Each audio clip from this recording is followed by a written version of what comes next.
Welcome, everybody. I am Love Coach Scott Thomas, and it is Saturday Night Alive for you, the Global Peace Tribe.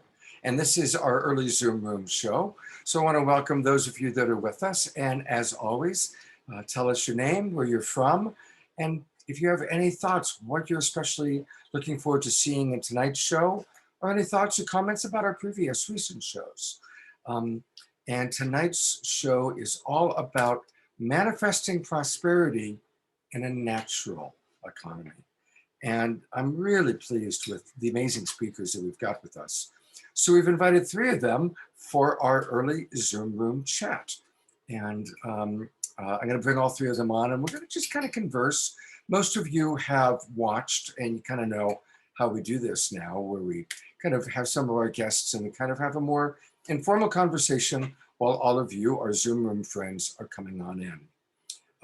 One last thought. I want to acknowledge that a lot of you might be watching this recording. So whether you're in our Zoom room right now, such as Lynne and Leaf from Justine, or from Heather from Kingston, Ontario, or John from Norfolk, Virginia, or some of you are watching this recording a week from now, a year from now, 10 years from now, but whenever it is, welcome. And again, I want to acknowledge Janet from Alabama. So already we've got people from California, Alabama, Ontario, Canada, and Virginia. And by the end of the night, it'll be people all over the world, which is really fun. All right, the first person I'm going to bring on, we have had him on the show once before. And I've been a fan of this guy for a long time, ever since I read Confessions of an Economic Hitman. And I'm talking about John Perkins. And he's a New York Times bestselling author, international speaker, and really I know him primarily as an activist, as a founder and board member of Dream Change and the Pachamama Alliance. And I got to say, the Pachamama Alliance has been personally my favorite nonprofit organization, probably for about 15 years now. I taught the Awakening the Dreamer program for them, and he's just a remarkable guy. And we're going to go into a greater introduction later, but I want to bring on our other friends as well. The next two people are people I just met today, to be really honest. Patri is going to be joining us, and we just met, but she is the founder of PSSM Global, she's an award-winning executive spiritual coach, and her heart is really focused on empowering and enabling women in our society. So we're going to learn a lot more about that. And then she and her father also are very involved in pyramid power. And so we're going to learn about that tonight. So that's going to be interesting. And then the third member of our kind of early chat, if you will, is Jeff. And I want to make sure that I pronounce it properly. Jeff Vander, and he's a spiritual teacher, and he's an advisor to love-based businesses. And I really enjoyed talking with Jeff earlier today. He's dedicated to bringing forth a world filled with awakened people, communities, and organizations. And I actually have an immediate question for you, Jeff, just based on what I just read. Are they love-based businesses before you started work with them, or maybe a different way of thinking and they're more love-based after they work with you? Well, I'd like to say that the seeds of love are always present and can be watered. I tend to work with people and organizations that already have a clue that change is needed, that a more loving way of being and working and serving nature and communities is actually what works and is profitable and prosperous for everyone. Well, that's kind of a great lead-in for both John and Patri, because all three of you are obviously very spiritually based people, clearly dedicated to transforming the world, but all three of you have worked quite a bit with the mainstream world. So here's a question for each of you. What's your perspective of how the corporate mainstream world is genuinely evolving or adapting? John, do you want to tackle that one first? Then I'd love to hear what the other two have to say. You know, it's been really interesting to me, Scott, that before the pandemic, we were seeing a big movement in many directions toward what we might call a regenerative economy or a life economy as opposed to degenerative or death economy. And, we had B corporations, benefit corporations, conscious capitalism, the Green New Deal. And in August of 2019, we had there were 180 or so executives from the Business Roundtable who came out with a statement that no longer should they be driven by simply by short-term profits, maximization of short-term profits. They had to look out for the interests of their employees, for the environment, for all these bigger issues that we've all been talking about. So we've seen this movement on the part of business. But I think we've, at the same time, Scott, what I hear from business executives that I've spent time with, some of them from very big corporations and high up, they'll say, I want my company to be a lot greener. I get grandkids and I want the world to be a better place. But I know that if I lose 0.5% of market share or my stock price goes down, my major stockholders will fire me and replace me with someone who only cares about stock prices or market share. And so I have to be careful. But what I want you and everybody out there, all the consumers, all the employees, all the investors, to really pressure my company, to send me emails, to send me tweets, to send whatever, to pressure me to let the company know that you expect us to do the right thing. And then I can take those emails, those messages to our major stockholders and tell them, these are our customers. We got to listen. So I think I find a lot that, of course, there's sociopaths who run businesses who don't give a damn about any of that. But I also find a lot of executives that really do want to do the right thing, but they're caught in a big bind because of Wall Street, basically, because of the way that our investment community judges, the metrics that are used to judge executives. That's a really important thing for us to be aware of, that they want to make, or so many do want to make the changes, but they are under economic pressure.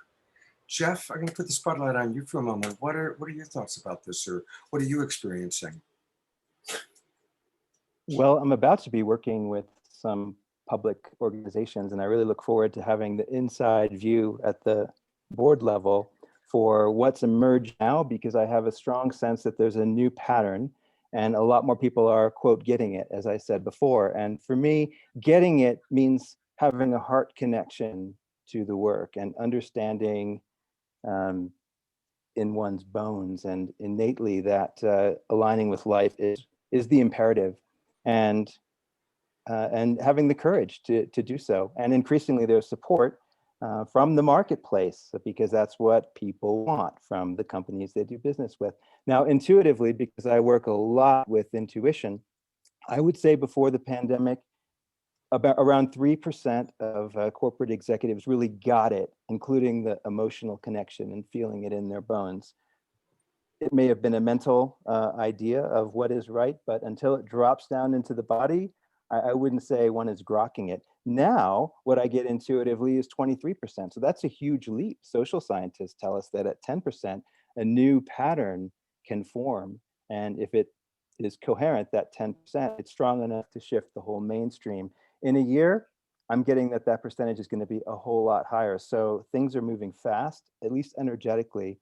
And probably within a few months, we may even see the fruits of that. Yeah, thank you. Patri, first of all, thank you for being with us. And I would love to hear, I know that you also work in a wide realm spectrum, and you also, I think, probably not only tuned into what's happening in the West, but also what's happening in the East. So I'd love to hear your perspective. Absolutely. And thank you for having me here. It's such a pleasure to meet all of the great speakers here. And I totally resonate with what John and Jeff have said right now, is how there's a paradigm shift within the corporate structure. I've been in corporate for 12 years and I quit my job and doing this work now, following my heart. And as I work with executives or corporates, and I also work with the military and law enforcement here in DC. I live in Maryland. It's amazing to see the openness, the open-heartedness in embracing meditation, embracing heart-centered living. within corporate, because they're seeing the pressure. They are in midst of it, even though they're working from home now. There's a lot of Zoom fatigue, there's work-life imbalance, there's so much happening. They don't have a clear vision of where it's heading. It's kind of really stressing them out. And people are now embracing alternative therapies and stuff. So meditation has been it's a movement now. It's there, it's out there. And as Jeff mentioned, things are going to change. I so resonate with your percentage, what you mentioned. It's happening now. And now is the time that like all of us coming together to spread this message, to talk about this. The only thing that is important for us is to be with our heart, follow with our heart, and meditate. That's the message that I just want to give. And I see people talking about it. And of course, there is, as John mentioned, there are people who don't care about this. There are people, but for me, it doesn't matter. It doesn't matter. I don't need to focus on what is not happening. Let's just focus on what we are doing, like exactly right here, being here right now. So that's what I want to say. Beautiful. I'm going to add John and Jeff so that we can see all three of you. So I'm just curious if any of you have questions for the other, because you're all kind of meeting each other, I believe, for the first time. And it's always kind of fun. I'm always curious to see what one speaker wants to ask another speaker. So I'm going to open that up as an option. And if not, then I'll come up with another question for you all. Yes. But I want to go with, I want to ask Jeff. I see the pictures of our mother there behind. Can you please tell us about that? Yeah. Yes, absolutely. So I happen to be in Crestone, Colorado at the moment, and specifically I'm in the Sri Aurobindo Learning Center. So you see Sri Aurobindo and the mother behind me. They're presiding over our gathering today, and I'm deeply influenced by the evolutionary vision for how humanity can transform, and the synthesis of the high and the low and the wholeness that is offered through the philosophy and the spiritual teaching. So I really want to bring in that lineage. And then also Crestone is a place of universal spirituality. There are 20 to 25 spiritual centers here, all different denominations and traditions, living peacefully, more than coexisting, cooperating, collaborating. And so it's a powerful node on the planet that continues to draw me, and this place specifically that I'm in today. Wonderful. you know, that's a great question. And so I want to, since this is kind of a more informal chat, I'd love to hear, since Jeff just kind of shared about his spiritual inspiration, John and Pari, I'd love to hear a little bit about your spiritual inspiration. Who are the teachers or the wisdom keepers that currently are inspiring you, that you're listening to or thinking about or reading books about or getting inspired by? Go ahead. Okay. Hey, Pari. For me, my spiritual inspiration has been from everybody. Like right now, everybody is a teacher for me. But I started on my journey with my father, Patri ji. That's who I'm going to share with about him today. He has taught meditation, and one of the biggest pieces that I'm going to mention is about this, about pyramid power, how pyramids and meditation come together to absolutely transform our realities. And I read everyone. I read, from multidimensional stuff to meditation to Osho to Aurobindo to everyone out there. So because we believe that we are all masters, we are all gods, and we absolutely create our own reality. So everybody is a teacher here. Everybody is a student. There is no guru follower concept. We are all leaders, we're all teachers. And that's what I believe, and that's what we teach to every master. So that's my spiritual background. Beautiful, thank you. And John, who's inspiring you right now? Well, ever since I first lived in the Amazon with indigenous people back in the late 60s as a Peace Corps volunteer, and I go back all the time now, and I work with indigenous people in Colombia and the Mayans in Guatemala.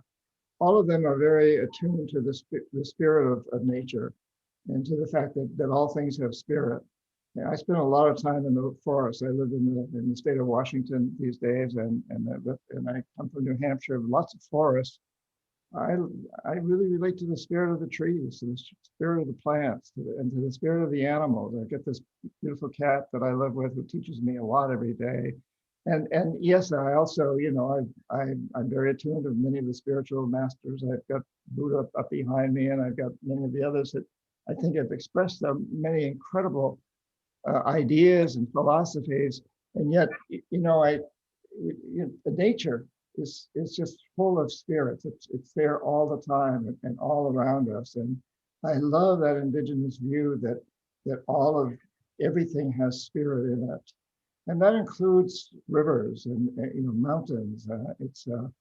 I deeply deeply relate to that, and I don't believe in mortality. I think we all move on to have past lives and future lives, but I don't necessarily think they're all with humans. And most people seem to think when they're thinking of immortality, humans. But the indigenous people I've known say, I want to be a tree, and I want to be an ayahuasca vine, or I want to be a jaguar, or I was a palm tree. I love that concept that we get the opportunity. And I go out in nature and I see these magnificent trees, and time is a very different thing for them. They live to be hundreds of years old, and they're very still, but they're also moving a lot, and they're communicating with each other. We know scientifically, we've proven this now too, although we all knew it before. Yeah, I'm going on and on, but anyway, nature is a very deep spirit for me. Beautiful. I really love that, what you just shared. And that's one of the things about our show. I just want to acknowledge is that we respect and honor people of all faiths, all religions. It's an inspirational variety show, and we have to be careful sometimes not to get overly political, to find that balance of being open-minded and respecting all people.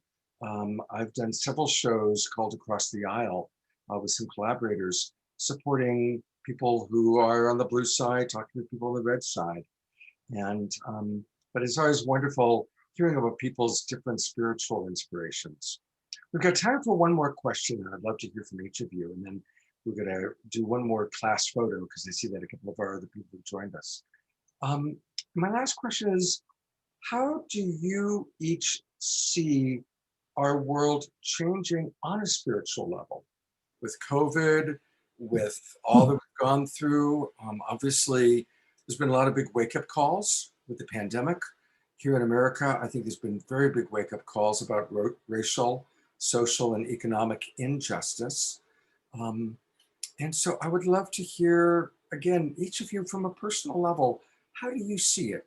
Are we heading towards annihilation? Are we heading towards mass enlightenment? Are we, how are you seeing things? And Jeff, I'm going to put the spotlight on you first.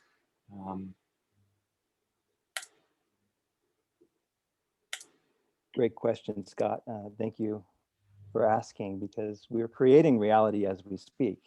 And what I see is much more along the lines of mass enlightenment, and it's a process, and there's a series of initiations. The pandemic is an initiation. I have friends who have had COVID, a moderate case, maybe a little bit more, and have come back from the hospital spiritually transformed, very much opened in their heart. And I would love that to be an experience that is common, not the COVID part, but the heart opening and the awakening. And anecdotally, that's a pattern. I also see, like Pari mentioned, that meditation is becoming more of a thing. We have a collective global meditation retreat, and it took us a little while to maybe figure that out, but slowing down has great advantages, one of which is awakening, another of which is greater peacefulness. So I'm very encouraged, but at the same time realistic, because there are challenges. We need to rise to meet them. Beautiful, thank you. Thank you for answering a complex question, in a concise and beautiful way. Patri, I put the spotlight on you. How do you see things going? Well, I see that the absolute transformation happening. This is definitely a whole new frequency shift happening now. And the way I see it is, when we talk about the 100 monkey effect, when 100 monkeys learn the thing, it gets into the collective consciousness. In the same way, when enough number of people are meditating and awakening, it goes into the collective consciousness, and there is a shift on the earth happening right now as we speak. So that's what is happening. It's time for all of us doing what we are doing, exactly this, and more time in being in that stillness, that meditating. And another thing I want to add is definitely when we start honoring the earth, honoring Gaia, respecting animals, and not treating them as food or anything, things will shift. It's a global transformation happening with all of the collective beings being moved into the next density. So that's what I want to say. Thank you. Thank you. John, what are your thoughts about? Many years ago, a wonderful shaman lady, Quechua lady from the high Andes of Ecuador, who I've known for years, I was with a group there, I was translating, and one of the people said, "How do we save the earth?" And she laughed and she said, "The earth isn't in danger, but we are, and a lot of other species, we're like so many fleas. And if we get to be too much of a nuisance, she'll just shake us all off." And she pointed up at this volcano that hovers over her house in Babura, a sacred volcano. And she said, a few years ago, that volcano was covered with an ice cap. It isn't anymore. Pachamama, Mother Earth, is twitching. She hasn't shaken us off yet, but she's letting us know we better listen. And every time there was a major earthquake or fire or hurricane, or one of these once in 100-year events that seem to happen very frequently now, I thought about this. But people took those things as local. So if I survived a hurricane, I thought the outside world would come to my help pretty soon. Water, food, so forth, so on and so forth. It was local. We knew it was global. We knew it was climate change, but it was local. But this pandemic has taught us that we're all in this together, not just human beings, but all life forms are being impacted. The forests are being cut at different rates, animals are being abused, and so on and so forth. And the virus comes from nature. And so I think people are really getting that we're all in this together. Pachamama, Mother Earth, is truly twitching pretty hard now. And it's a global event. We know now that we're all in this, we're all living on a very fragile space station, the Earth, and we've been navigating her toward disaster. It's time to reboot that navigation system, to repilot. We humans are the pilots. That was really beautifully stated, John. I mean, all of you, this has become like my favorite part of the show, because it's just wonderful. I mean, we could just all chat for a while because everything you're saying is so wise. There's an interesting thing that what John said reminded me. I once saw a demonstration of how old the Earth is, 4.5 billion years.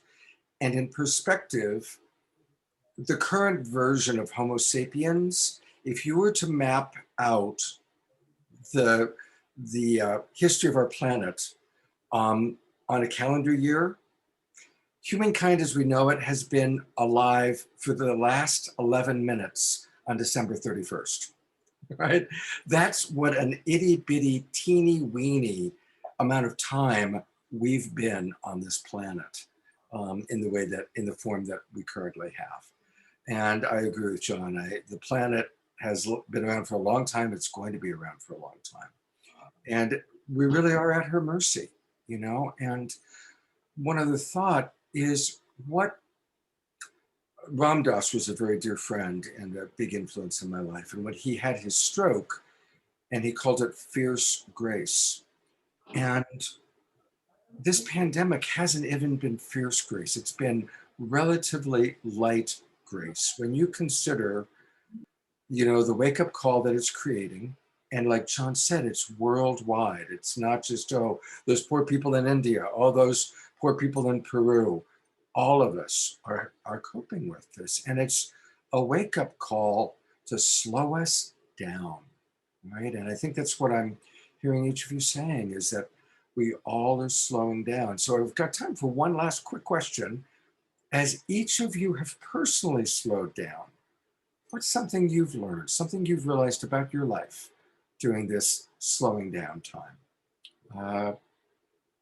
Jeff.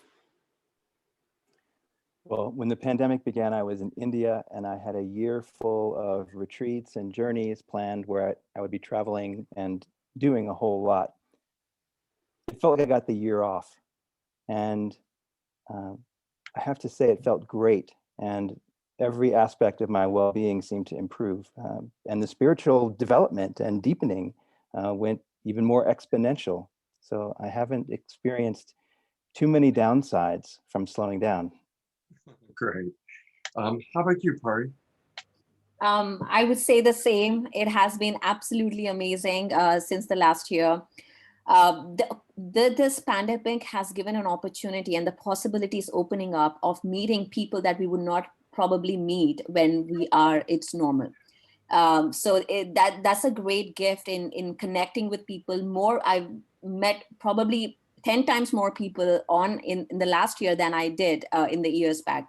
And more people transformation, meditating, virtual meditations, all of this is possible now. And it's just amazing. I have 2 kids, 2 toddlers. Being with them and just spending time being with nature has just been amazing. So this has been a gift. Beautiful. And Sean, quick thought? Yeah, I agree. You know, and I was traveling a lot before, and I missed some of it, but I've also really enjoyed being here and realizing that we can all stay in touch around the world and without getting on airplanes, which is a wonderful thing. You know, it's really a wonderful thing what's happened to us as far as we learn about communications. Yeah, I mean, look at us right now. I just went to gallery view, and we're going to actually take our class photo in a moment now that Lakshmi is with us. So a reminder that if Charles and Daniel can turn on your cameras, and Shreya, please do. We're going to do our class photo in a moment. But I mean, right now, we've got people from all over the world. We've got people from Puerto Rico, our Mystic Abbot. We've got people from all over the world and connecting via Zoom. So it's pretty cool. Shreya, if you could turn your camera on, that would be great.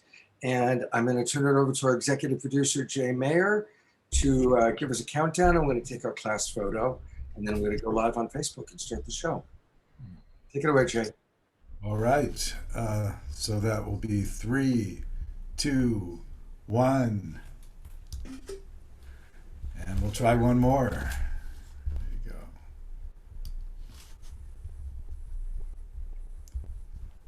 3, 2, 1. Great. Thank you, Jay. Thank you, everybody. Thank you, everybody watching in our Zoom room. We've got about 150 people with us everywhere from all over the world. And we are about to go live on Facebook. And we've got a great show planned for you. So here we go. Just got to get a couple things in order here.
Welcome, everybody. I am Love Coach Scott Thomas, and it is Saturday Night Alive for the Global Peace Tribe, and that's you.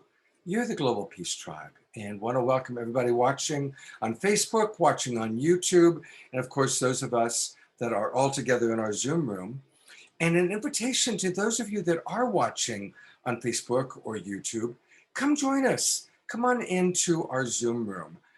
It's a lot easier for us to connect and converse with you that way. And it's easy. Just go to globalpeacetribe.com, globalpeacetribe.com, and register. It takes about a minute. And there's a lot of advantages to coming into the Zoom room with us and registering with us. You will get every week on Monday a replay, not just of this show, but of all 54 shows that we've done so far. We've been doing this show every week since the pandemic began. We also provide people that are part of our Global Peace Tribe, if you will, free projects, free videos. You can get access to the amazing Swami Beyondananda's State of the Union address from last week. Or we're going to be sending out on Monday or on Tuesday links to a beautiful pair of talks given by the great Andrew Harvey, providing remarkable spiritual wisdom. So this is all what goes to the people whose email addresses we have. We keep the email addresses ourselves and never goes out to anybody else, but it's a great way to stay connected to us. So come join us, globalpeacetribe.com. And I do want to thank all of our broadcast partners. A big thank you to Unify. We get to reach tens of thousands of people now via Unify. And we get emails from people all over the world watching us. So we're really grateful for Unify.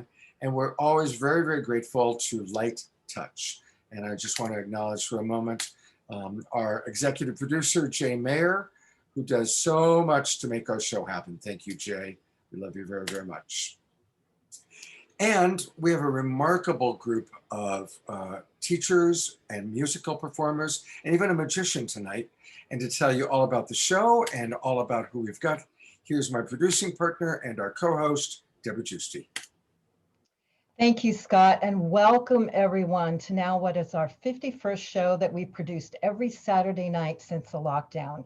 Yes, we just celebrated our first anniversary last show, and we're launching season 5, Time to Thrive, which is April through June.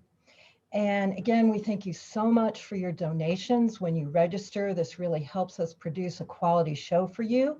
And some of you are donating to our GoFundMe, which we're going to have available tonight. And again, this helps us produce a show every single week for you at the level that we've been bringing you all last year. And again, this is going to be an amazing show. Our theme is manifesting prosperity in a natural economy. So one of the opportunities of this pandemic is that it's given us the time, the whole human collective, to pause and go into deep reflection of how our world works, what doesn't work, and what we truly value and should prioritize as we're creating this new world forward. And during the last year, we've seen so many dysfunctions of society, such as racial injustice, treatment of women, and respect for Mother Earth and all life on the planet come up to be revealed and healed. And now this show tonight is going to go to the next level of creating a new world with understanding how to create abundance for all and care for all without compromising various groups in society, with care and well-being for our planet, and really having everything benefit everyone. And so in tonight's show, our presenters will weave in next level ideas and information on how we can create a natural economy through combining our wisdom of manifesting and how creation works in connection to nature, source, and one another. The show will also answer questions like, what is the way to achieve prosperity and well-being? What is the natural way? And did our spiritual nature intend for us to create a direct connection with us? And how does our current economy differ from what's possible in a new paradigm, a natural economy? And we have a great group of presenters and musicians who are going to address these topics to share how we can co-create natural prosperity through a connection with nature and spirit and source. And so I want to present them to you now. We are going to have with us by video one of our favorite presenters, Lynne Twist. She's the co-founder of Pachamama Alliance, but she's also the founder of Soul of Money Institute. So this has been a great love of hers to understand how to use money in a healthy and natural way. And we have John Perkins. He's a New York Times bestselling author, international speaker, activist, and he's the founder, board member of Dream Change, and also Pachamama Alliance. And we're happy to have back tonight, again, Charles Eisenstein. He's a teacher, speaker, and writer focusing on themes of civilizations, consciousness, money, and human cultural evolution. Welcome, Charles. And we have for the first time Jeff Vander. He's a spiritual teacher and advisor to love-based business who is dedicated to bring forth a world filled with awakened people, communities, and organizations. Welcome, Jeff. And we have Patri. She's an award-winning executive spiritual coach who has her heart set on enabling women in society. Welcome, Patri. And we have back tonight ordained minister Gwenevere Bridge. She's a psychic, she's a medium, she's a clairvoyant of 75 years, and she specializes in ritual and ceremonial theater, sacred circles, and awakening everyone on the planet. And as usual, we have fabulous musicians. We will have again Daniel Bellone. He's a spiritual teacher and acclaimed mantra singer-songwriter from Italy who has transformed thousands of lives across the world by sharing unique music concerts called Awakening Through Music. And we have Lakshmi Del Soto. She's an inspired and ecstatic music instrumentalist, songwriter, kirtan leader, and she's a regular performer at many festivals. And we have back with us one of our favorite mentalists and magicians, Paul Draper. He's a comedy presenter, mind reader, and speaker who's appeared on many prominent major networks. And again, we have one of our favorites, Swami Beyondananda, who is the cosmic comic alter ego of writer, humorist, performer, Steve Behrman, the Swami whose favorite yoga pose is tongue-in-cheek. So thank you all for joining us.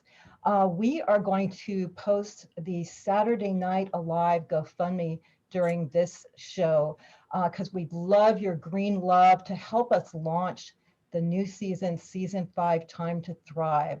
So a lot of times we bring on nonprofit organizations or people in need, and we're certainly going to do that again this next season.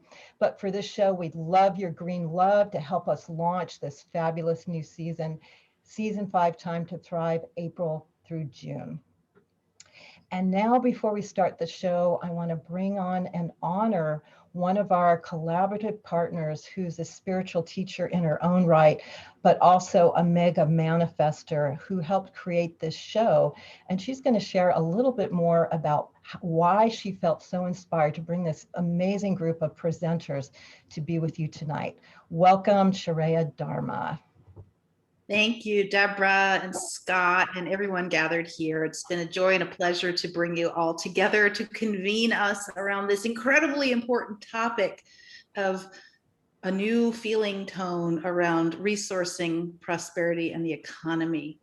It's been a long time coming on the planet where we have an opportunity to shift entirely to a different, I want to say, a feeling tone of how we can co-resource one another in connection with the earth.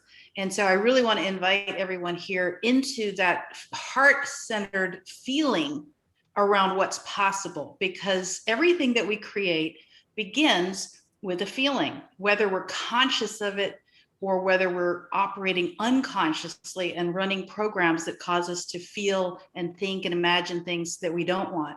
So as we intend to create a new way of prospering together on the planet and allow ourselves to feel what that possibility is, we'll begin to get more and more downloads about what that even could look like.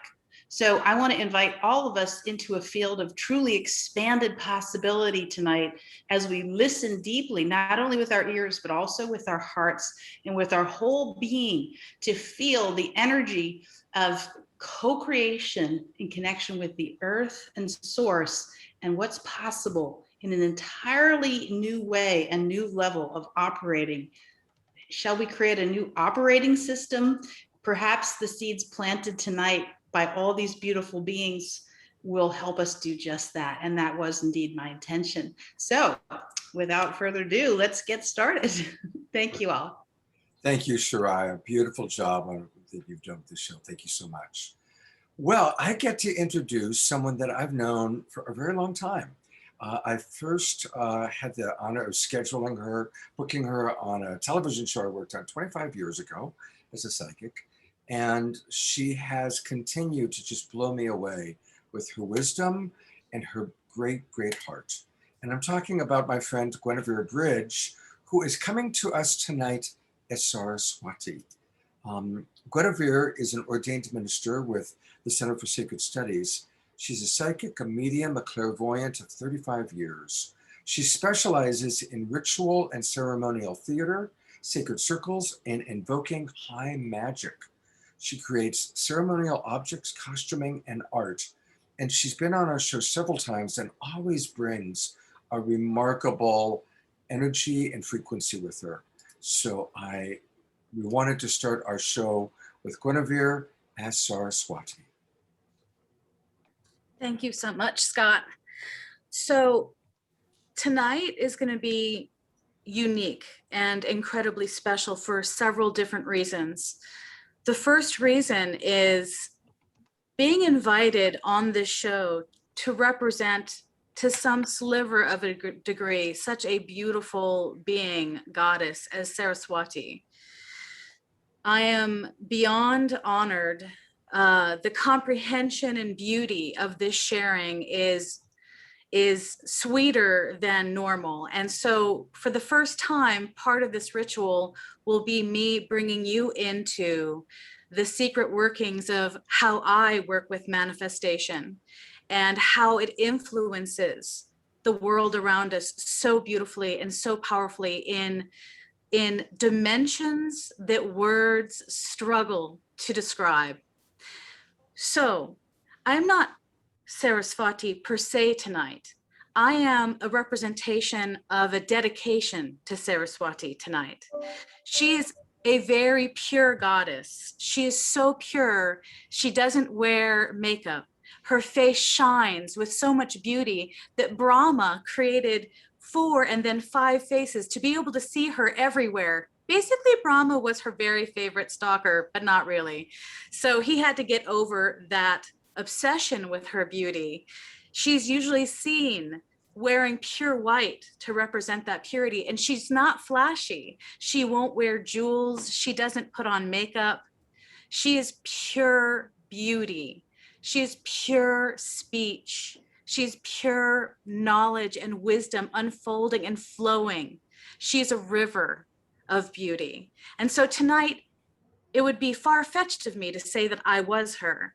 So here's where the story comes. And the story is very special, very special. I'm going to take you back in time to New Year's Eve 2020. On New Year's Eve 2020, I sat in meditation, and every year without fail, I sit in meditation and I ask which beings, whether angels, goddesses, gods, or animals, trees, nature, spirit, want to join me for the year to teach me, to work with me. And some years are very casual. The beings that arrive are very relaxed, and I see that we're going to be companionable and there will be a simple lesson for the year. January 1st, 2020, Saraswati steps in.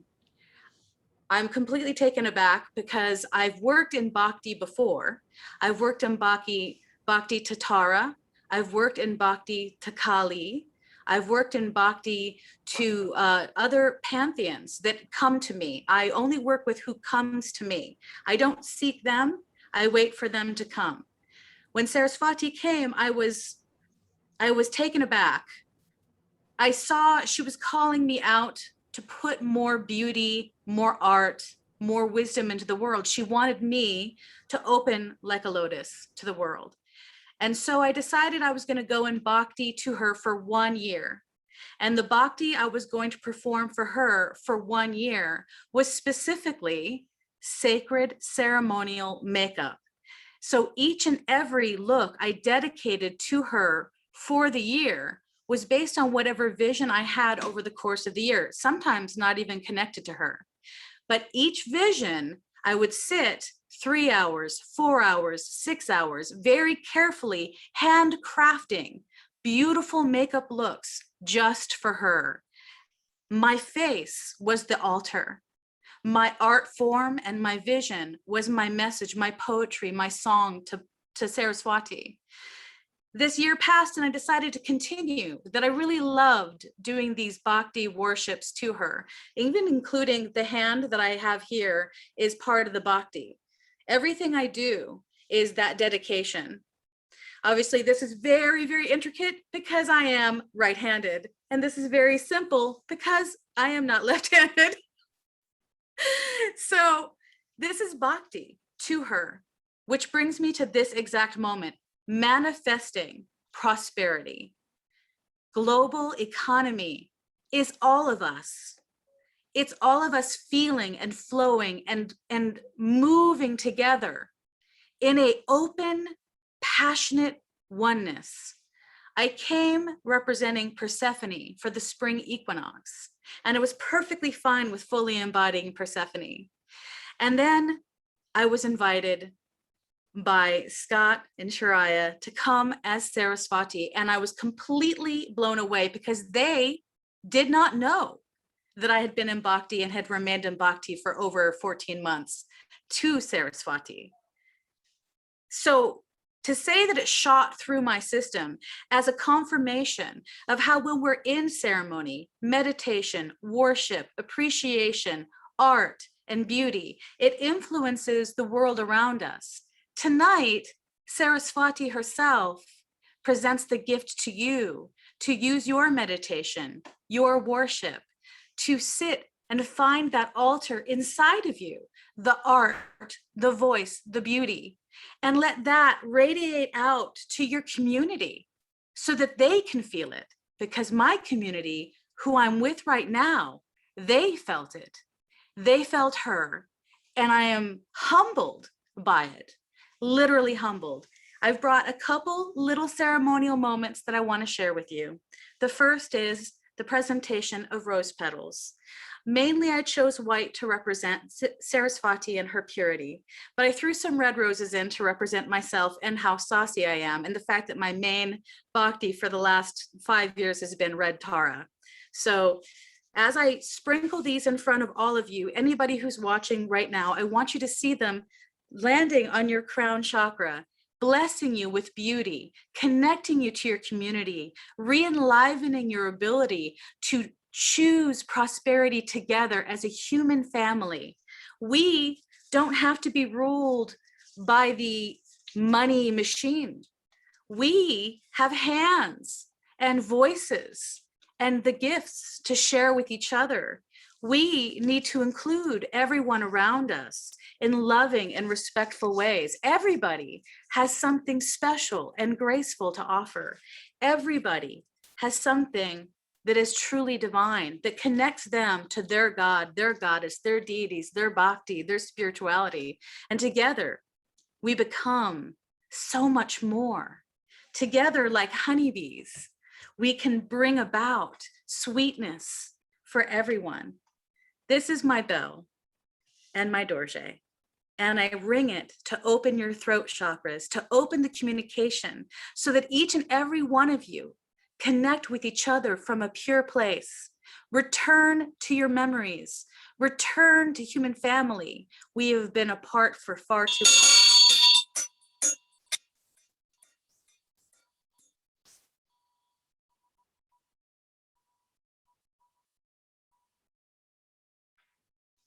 Let that ring inside of your hearts. And finally, a very special moment.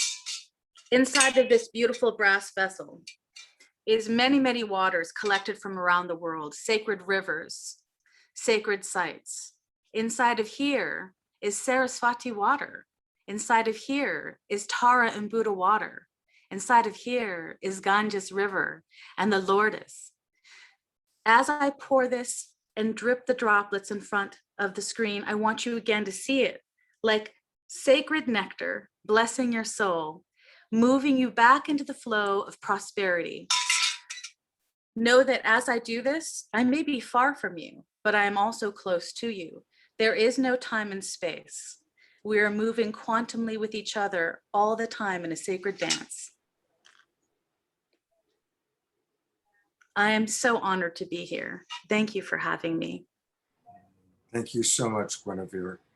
And people can learn much more about Gwenevere, and she has a lot of offerings by going to her link tree, which I've put up here. If you go to linktree.com and it's Guinevere's Enchantments. Guinevere's Enchantments. Real quickly, did you get the picture of the rainbow? I did. Are you ready for me to show it? Yes. So the story of the rainbow is also part of the beauty of manifestation and bhakti. I had just finished doing my face. I had just finished finishing my prayers and my songs to Saraswati, and it was the golden hour. And I decided to take a step outside to thank the sun that was setting. And that rainbow was my first sight right after I finished ceremony and right before I sat here. And the thing is, the camera really didn't capture it. It was a full rainbow and it was triple. And oh, my triple goddess, how much I wanted to share with all of you how magic is constantly afoot. That is so beautiful. Thank you, Gwenevere. And I'm going to have Gwenevere on my Straight Talk show on Friday night, May 7th. So you'll get a big dose of Gwenevere that night and get a chance to experience her in wonderful ways. Thank you, dear Gwenevere. And to introduce our first musical act, here is Deborah. Thank you, Scott, and thank you, Gwenevere, for being with us again. And we love to begin the opening of the show with also music. Music is such an important part of Saturday Night Alive because it raises the vibration and it connects us all. And that's why we wanted to begin the show with incredible musician Daniel Ballone. He's not only a musician, he's a spiritual teacher, as well as an acclaimed mantra singer and songwriter and producer. And he is known for a unique musical concert that he does all around the world called Awakening Through Music. He's performed in 30 countries with it. He was also a large part of the festival that has happened and is still happening this weekend, Festival of Light. And we're so happy to have him back to begin this amazing show of inspiring our natural prosperity. Welcome, Daniel.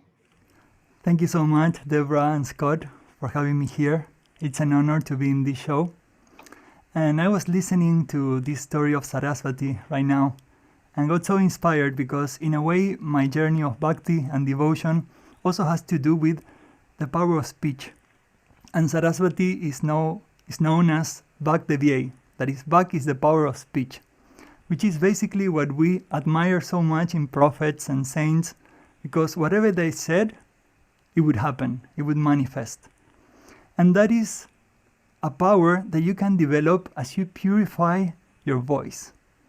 When you talk the truth, when you have inner integrity and outer integrity, that truth starts manifesting as you speak it. So Saraswati is that energy that everyone wants to reach out to, but not everybody gets, because it's such a high energy. It's a consort of Brahma. And it's been said that the creation was not complete until Saraswati came in and she refined the creation of Brahma. So if the creation of Brahma in the whole universe was extraordinary, something was missing to that. The beauty, the fine touch was missing. And she came in and she finalized that creation. So in that spirit, I would like to share a mantra for Saraswati to purify the power of speech that we all have so that we can get inspired to create the new reality coming to our wealth, our prosperity, and our abundance, following our dharma. And also Saraswati is the goddess that opens the intelligence of the heart. That's where the inspiration is coming from. That's where we get the insights and the intuition.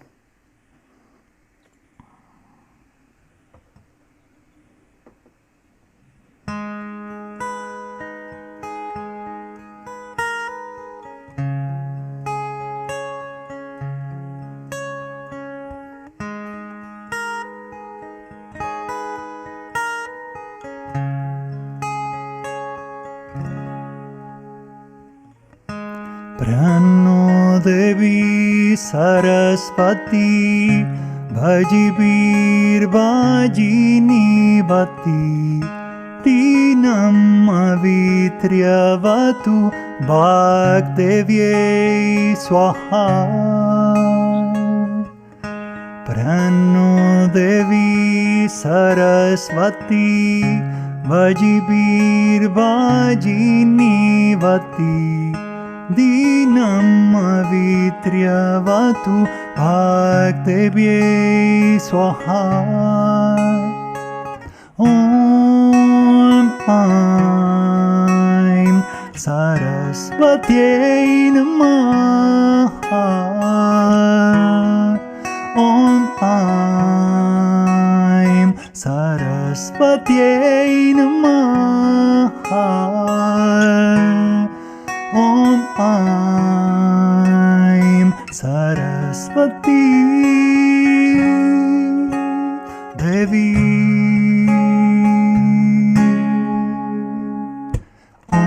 ऐं क्लीं सौः प्रणो देवी सरस्वती भजिबीर्भजिनीवती दीनम् अवित्र्यवतु सौः क्लीं ऐं ॐ स्वाहा ॐ ऐं क्लीं सौः प्रणो देवी सरस्वती भजिबीर्भजिनीवती दीनम् अवित्र्यवतु सौः क्लीं ऐं ॐ स्वाहा प्रणो देवी सरस्वती भजिबीर्भजिनीवती दीनम् अवित्र्यवतु वाग्देव्यै स्वाहा प्रणो देवी सरस्वती भजिबीर्भजिनीवती दीनम् अवित्र्यवतु वाग्देव्यै स्वाहा ॐ ऐं सरस्वत्यै नमः ॐ ऐं सरस्वत्यै नमः ॐ ऐं सरस्वती देवी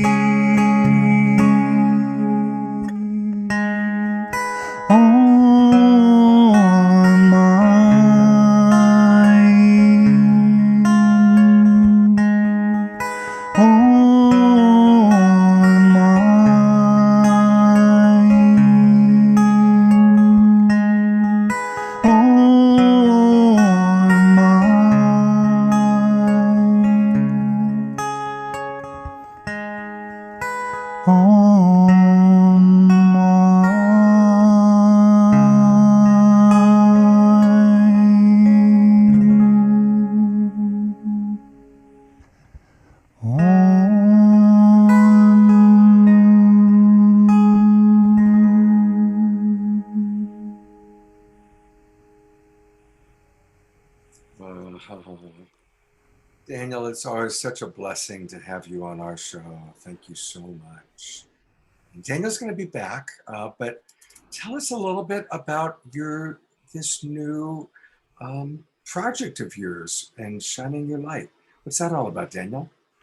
This was the theme song for the Festival of Light, and for the first time I combined a mantra with a rap. So the rap is basically a spiritual teaching to open up yourself to the light that you are, to share your love. So I recorded it with my wife, Anastasia, and it's our first baby. Oh, beautiful. Well, what a beautiful baby indeed. And people can get that by going to your website? Yes, you can go to my website, to Spotify, Apple Music, YouTube. That's my website over there, danielbellone.com.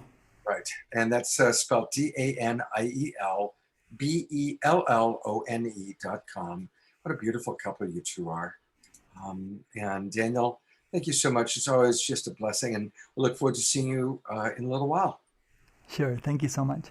Absolutely. Well, I'm really honored to introduce this next guest. He's been on the show twice before, and he really, I believe he's one of the voices of reason you know, in a challenging time. And every time Charles Eisenstein speaks or what I read, it's always filled with wisdom and perspective. Charles is a teacher, a speaker, and a writer, and he focuses on the themes of civilization, consciousness, money, and human cultural evolution. He's the author of several books, including Sacred Economics, The More Beautiful World Our Hearts Know Is Possible, and Climate, A New Story. His background includes degrees in mathematics and philosophy from Yale and a decade in Taiwan as a translator. And he's done stints as a college instructor, a yoga teacher, and even a construction worker. So he's got quite a wide range of personal experience and background. Charles, we're really eager. Thank you for coming back onto the show, and really looking forward to hearing what you have to share about tonight's topic. Well, thank you for such a kind introduction, Scott. And I'm also very honored to be here and really happy to see some old friends and acquaintances among the lineup here. So yeah, maybe I'll just dive right in. Yeah, please do. Yeah. So that this phrase, usually, ordinarily for a topic like this, I would maybe talk more about economics, but I think I'm going to actually start with the other phrase in the title, manifesting prosperity, which has, it might be kind of triggering for some people because it brings to mind maybe a certain kind of New Age escapism or privilege, where it's all about manifesting my personal prosperity and ignoring what that prosperity might be built on socially and ecologically, and also prescribing some kind of mental, spiritual technology about changing your beliefs and so forth as a remedy for poverty that's created systemically and that all of us participate in various ways. Like, oh, those poor people and wherever, they should just manifest some prosperity, right? So obviously that's not what we're talking about here.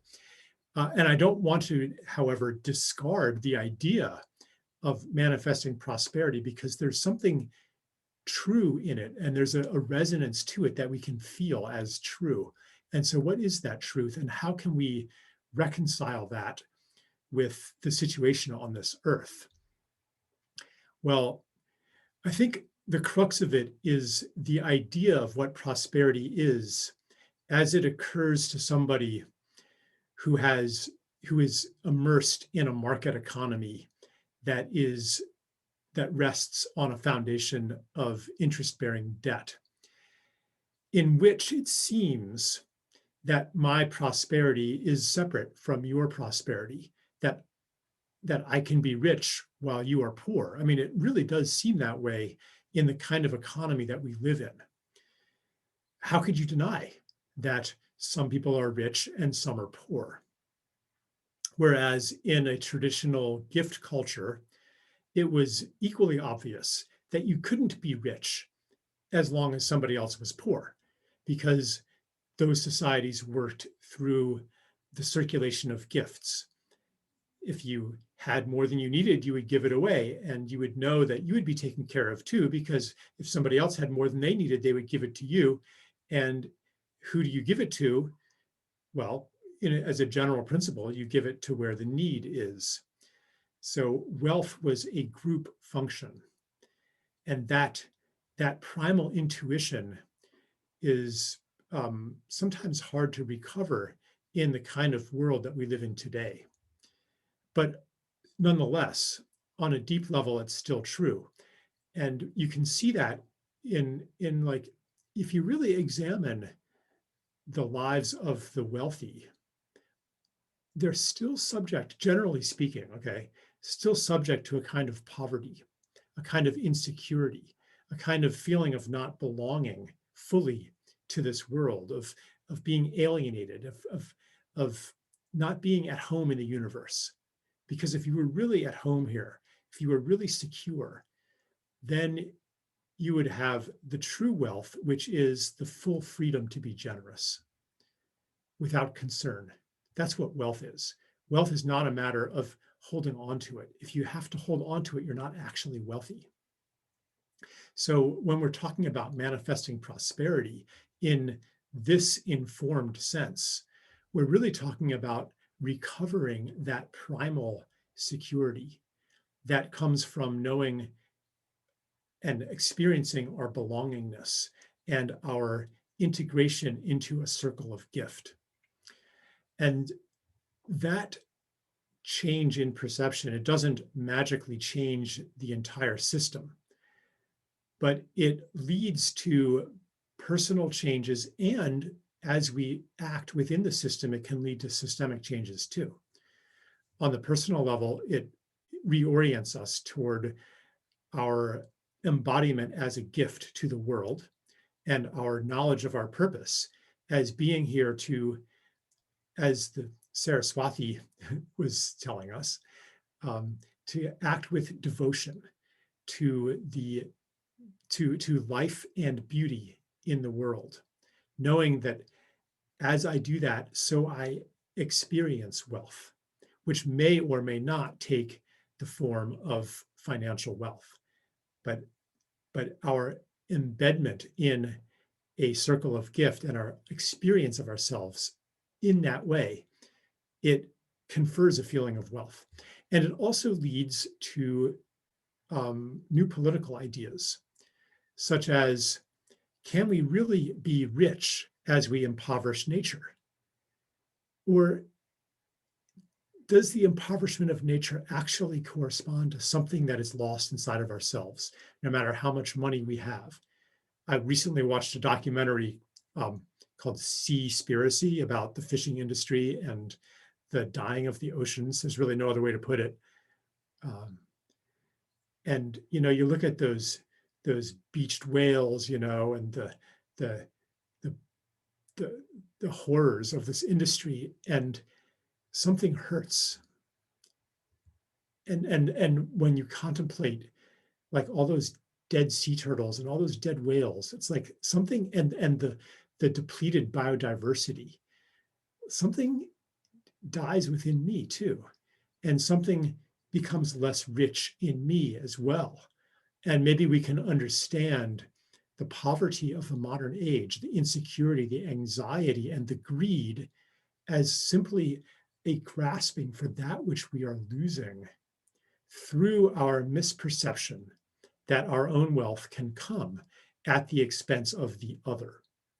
So we could translate this into more ecologically oriented economic systems. And even more concretely, the idea that my wealth can rest on your poverty, that's not just an idea, it's also the basis of our financial system, where literally one person's debt is another person's wealth, because that is the way money is created. So an expression of our understanding to the contrary might be to question the international and global and national debt system. And as we talk about, a great reset or something like that, and look to the opportunity that COVID has provided us to rethink everything from from a new vantage point, maybe we got to think, not maybe, in fact, I would say, yes, let's think about some thorough reform of the money system that has to include some kind of debt cancellation. So I'm just, to tie this more spiritual idea of manifesting abundance in its true sense to a political and economic idea, I'd like to put that in the mix. And I'm thinking my time is probably almost up. And if it isn't, I would happily give my time to the other wonderful speakers here. Well, okay, you still have a little bit of time, but I do have a question with your remaining couple minutes. You gave a wonderful example. Are there any other examples you can give of what we can do, little things or big things, to create a greater balance? It would almost be insulting to tell you all the things that you could do to, go lighter on the planet, to serve nature, to serve life, to serve humanity, to serve your community. Like, you know better than I do what you can do, not just intellectually. Like, maybe I could tell you, this priority is more important than that priority, and preserving rainforests and regenerative agriculture is more important than solar panels. And like, I could make a presentation like that, but I don't have the time to do that. And I would rather point to your innate guidance system that directs you toward the perfect expression of your devotion to beauty and life. And simply the step of recognizing that that is in fact why you're here opens the channel and orients your care. It's like we can be guided by our care. And so the perfect action and the highest impact, it's not an abstract thing that I can universally formalize for everybody. It's unique to each person. So if I could, so like my to-do then is trust that, and allow that to guide your unique expression of devotion in the world. That is such a beautiful response, Charles. Thank you. May we all be guided by our care. And because we've got hundreds of people watching in our chat room, I'd love to invite people, all of us, put something in the chat box that you have done or are doing that has created an adjustment in your care for our planet, for our world, for creating more sustainability. It's always wonderful to see what people in our chat box have to say. And that way also we get ideas, we can celebrate what you all are doing, and also it gives us inspiration and ideas. And for more inspiration and ideas from Charles, I want to encourage people to go to his website. It's charleseisenstein.org, CharlesEisenstein, charleseisenstein.org, not .com, but .org. And that's where you can get a lot more about Charles. And Charles, thank you so much for what you're doing in the world, for really being a voice that I pay attention to. I know that many of our listeners and viewers watch and pay attention to as well. Yeah, thank you so much, Scott. All right, see you soon. Well, that was powerful. And, one of the things that we've started adding to this show are videos. And I really want to acknowledge Jay Mayer and Jan and the beautiful videos they create. And they created something very special for tonight's topic. It's tonight's Wisdom Jewel, all about the topic of the night. So let's take a look.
Thank you, Light Touch. Thank you, Jay. Thank you, Jan, for that wisdom jewel. There's some really good ones in there.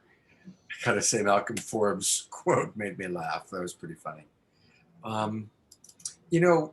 Speaking of videos, they put together another video that I'm going to show in a moment. And it's from we've started doing this thing of taking class photos. And it's really fun. It's where we kind of take a picture of the people that are on each show. And we want to encourage everybody, if you haven't already, please do register for this new season. We are now in season 5. As Deborah mentioned, this is our 54th show. We have not missed a Saturday night since the pandemic began. And, you know, honestly, when this all started, we did a fundraising event and had some musicians and people liked it and said, God, we don't have anything else to do on Saturday night now. Everything's shut down. So Deborah and I thought we'd do this for a few weeks. And it's grown and it's grown and it's grown. And now every show reaches tens of thousands of people for a lot of reasons. And so now we're embarking on season 5. We're going to talk a little bit more about season 5. But want to encourage all of you to register. And maybe as some inspiration, here's just a reminder of what took place in season 4.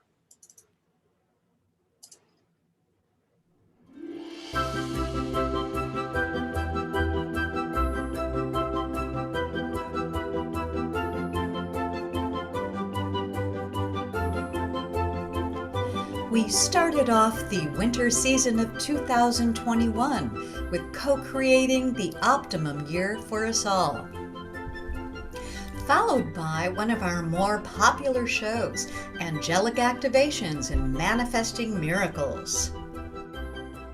On January 16th, we honored Martin Luther King's vision for community and service.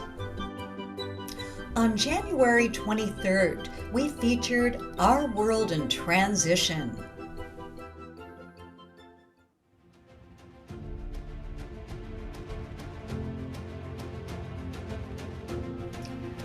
On January 30th was our 3rd edition of our Indigenous Wisdom Show.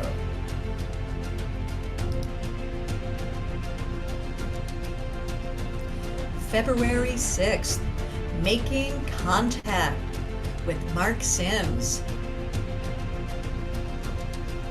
February 13th, The Greatest Love of All, Self-Love. Building Resilient Communities and Hearts. Our next show featured Teresa Collins and the Global Coherence Pulse.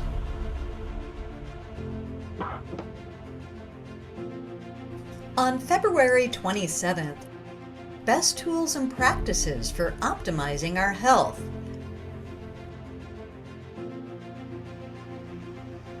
March 6th, we celebrated International Women's Day, Feminine Leadership.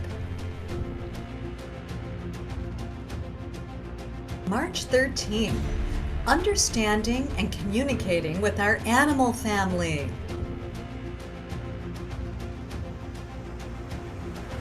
On March 20th, we activated the equinox together. On March 27th, we honored Native American women for Women's History Month, the 4th in our Indigenous Wisdom series.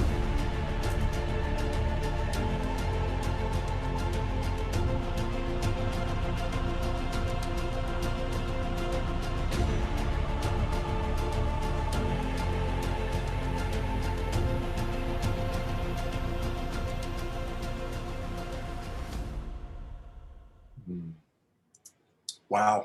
It's pretty amazing, Deborah, all the remarkable presenters that we're blessed to have on this show. And we sure want to really encourage everybody, please continue to register for us. And to talk a little bit more about season 5, here's Deborah. Yep, Scott and I are at it again. We committed for another season, season 5, Time to Thrive, because we really are creating this new world that we're all emerging into. And again, we've come up with incredible themes, incredible topics. Next week is going to be, we are celebrating Earth Day. And we've got incredible luminaries coming on, Bill McKibbins, Oscar Miro Quesada, Osprey R.L. Lake, Kenny Osable of Pioneers, Penny Livingston Stark of Permaculture, Claire Du Bois, Lori Grace, Trayton Heckman, And we're going to have music and spoken word by Amakena Gaskin, Naima Pennyman of Climbing Tree Poetry, and Shia Freedom. And we're also going to have an after show permaculture call to action.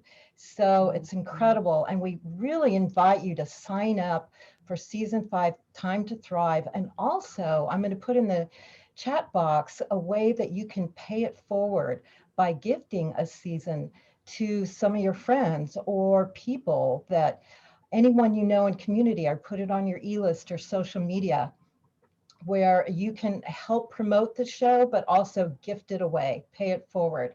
And we really appreciate your donations when you sign up for the Zoom link, because that really helps us produce a quality show for you. So thank you so much. And I'm going to share about another incredible show that we're having April 24th. This is a topic we've wanted to feature for a long time, and we've got the top keynotes of this. It's Near-Death Experience, Tales from the Beyond.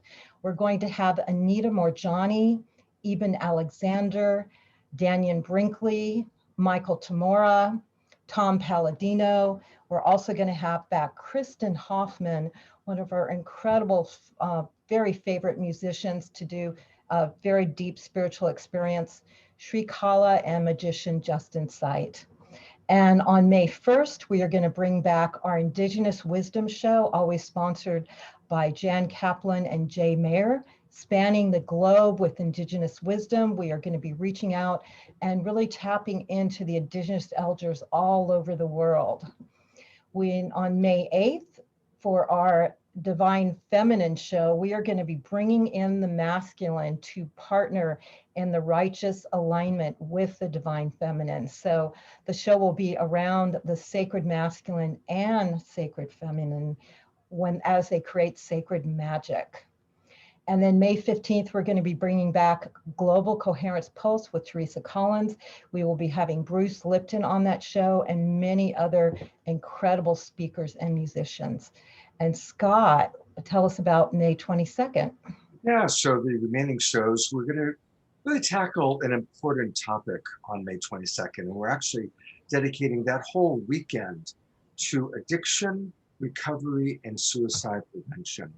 I want to thank Jerry Anderson, the Mystic Monastery, for sponsoring that show. And we're going to be having some of the leading speakers and teachers on that field on Saturday Night Live, and also on my Straight Talk show Friday night and my Sacred Sunday show on Sunday morning. So the whole weekend really dedicated to tools to help our friends and each other with those very challenging issues. On May 29th, our good friend Mark Sims comes back with some of his incredible friends, and it's all about making contact with our star family, the galactic family above. On June 5th, we're going to be doing a new topic. Lori Grace is sponsoring a show on brain fitness.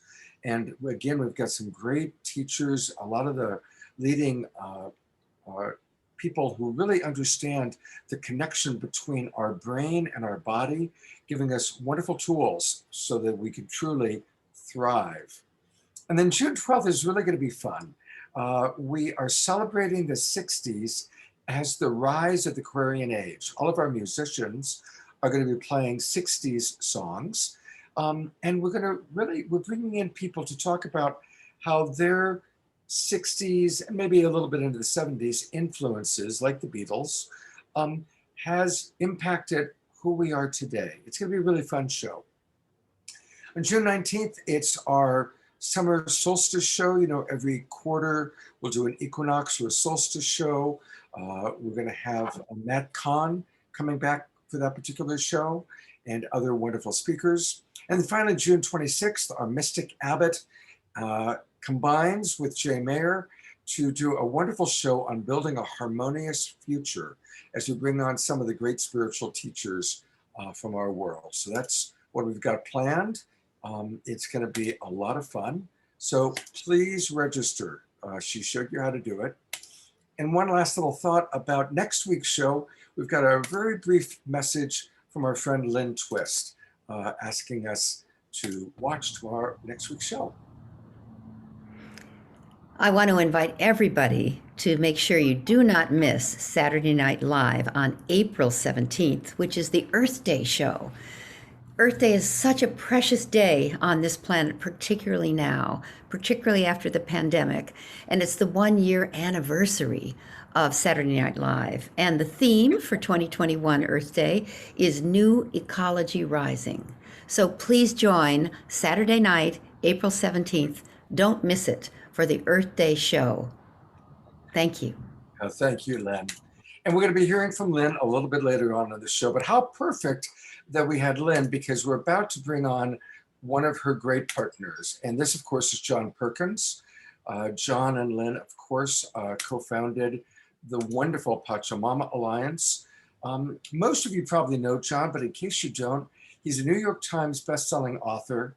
He wrote Confessions of an Economic Hitman that absolutely changed our culture. It was a wake-up call for many of us. He's an international speaker, activist, founder and board member of Dream Change and Pachamama Alliance. He's also a shamanic teacher and guide. I've really enjoyed his Jaguar meditations. So John, thank you for joining us, and we're eager to hear what you have to say. Thanks, Scott, and all of you. It's so great to be with you all again and to be participating in this momentous event. I'd like to start by mentioning how back many years ago, 1968, I was a Peace Corps volunteer sent deep into the Amazon rainforest to work with the Shuar, who were indigenous people living hunter-gatherers' lives. And before I went to the library. There was no, I couldn't Google these things back in those days, but I looked up the Shuar. And I discovered that according to the World Bank and the United Nations and other authorities, they were about the poorest people in the world. They were some of the poorest people in the world. And when I got there, when I got deep into the jungle and I'm with the Shuar, I discovered that they're not poor at all. They're very prosperous because they really lived within the bounty of nature. And on average, the Shuar would work for about 2 hours a day. The men would go hunting or do some of that type of the men's work, and the women would tend the gardens and do the women's work. And then they'd spend the rest of the day swimming, playing with their children, making love. They're very sensual people, hanging out, just living and enjoying life. And they had everything they needed. They had food, they had great air, and so forth, and they even made their own kind of beer. That's another story. But it was very interesting. Certainly their lives were different. They lived in, very different kind of houses than us. It was very primitive by our standards. But these people were prosperous. And they were prosperous because they lived as part of nature rather than apart from nature, the way that we live. And it's interesting how later I did what I was trained to do. In business school, I became an economist, a chief economist, and I traveled around the world promoting our way. And what I was really promoting was what we could call, what's an economic system that's failing us. There's no question, because we are apart from. It's a system that's based on being separate from everything, instead of being a part of. And how can you do that? You can't. And what Charles said earlier really rang a bell, because the Shuar, and I've lived with many indigenous people since then, other ones, and to take groups to them, as some of you have been with me, and I encourage any of you to go with me on future trips, that they live truly a gift economy. And they really believe that if anyone in the community is suffering needlessly from want of anything that others could provide, the whole community suffers. So people may suffer from a disease or broken bone or something like that. There's nothing anybody can necessarily do about it. But if anybody's wanting for food or housing or love, the whole community suffers. And so everybody gives. It's very much like Charles's gift economy idea. That's what it is. And I also came to realize that this economic system we've created that's a failure has only been around the blink of history. It's what we might call a degenerative economy or a death economy. And throughout almost all of our 200 to 250,000 years that we've been human beings on this planet, we've lived a regenerative economy or a life economy, an economic system that does not destroy itself. It's only been within the last few thousand years, and really the last couple of hundred years, and really since World War II, this has really gotten out of hand. And in the last decade, it's even gotten more and more out of hand. It's exponential. That we are creating and recreating this death economy, this degenerative economy, an economic system that in essence and in fact is consuming itself into extinction. And it certainly isn't making us happy, and it certainly isn't bringing prosperity to everyone, contrary to what we may constantly want to tell ourselves. But we can move back into that idea of the regenerative, a life economy, and we don't have to go back and live in caves, or we don't have to live like the Schwa in thatch roof houses. But what we do have to do is recognize that we can create an economic system that pays people, that gives people whatever they need and whatever form that we care to give it to them, whether it's through money or through some other form. We can do that by hiring people to clean up pollution. Invest in mining all the plastic that's floating around in the oceans that someone, I think it was Charles again, referred to. How do we clean that up? We can do it. And what a great opportunity that is. And restore degenerated, ravaged environments, recycle, and create new technologies that don't require ravaging, that don't require, we've got all the copper and silver and gold and all these other things that we need. We just have to reuse it or not use it at all. And so I think as we look at this idea of prosperity and nature, it's so important to realize that every single one of us comes from a heritage that lived as part of, rather than apart from nature. And for many of us, it's been fairly recent, and for everybody, it's been fairly recent, and it's most of human history. So we find ourselves living on a very fragile space station, this beautiful living Earth. And we humans are the pilots. We control where this Earth is going. There's no question about that. And we've done a bad job in recent times. We need to reboot that navigation system. We need to be better pilots. And that involves living within the limits of nature, living with nature, recognizing the deep spirituality of nature. So again, the indigenous people I know, the Schwa, the Etcha, the many that we work with, see sacredness in all. The trees have spirit, the rocks, the rivers, all of it has spirit and soul. And they're all our brothers and sisters. And to truly feel that and live that is a blessing. And it's also absolutely necessary if we want to continue to survive on a planet any one of us will recognize.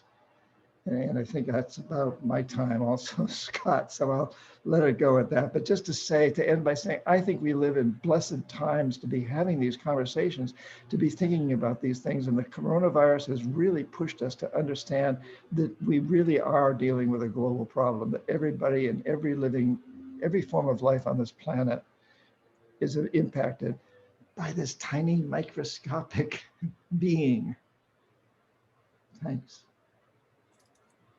John, I'm just so touched by what you just shared and the wisdom. I'm noticing all the comments are saying, oh my God, yes.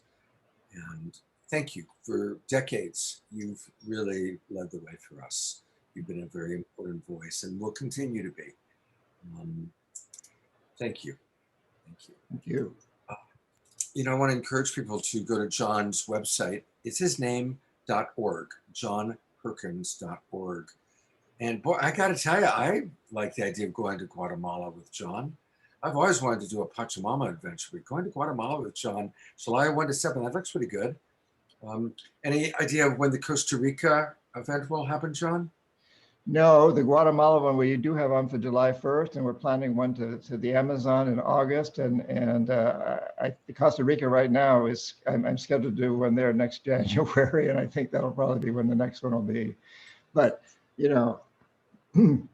July is Guatemala with the Mayan shamans, and again they deal with the fire. The fire is the spirit, and it's so powerful.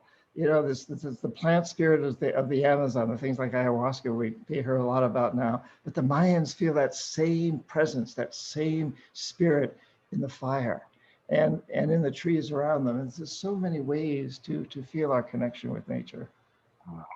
I would love to do that, and I will definitely remind our audience about it. And let's talk privately about how we can help promote that for you, because that sounds really fantastic. Thank you so much, John. Thank you very much.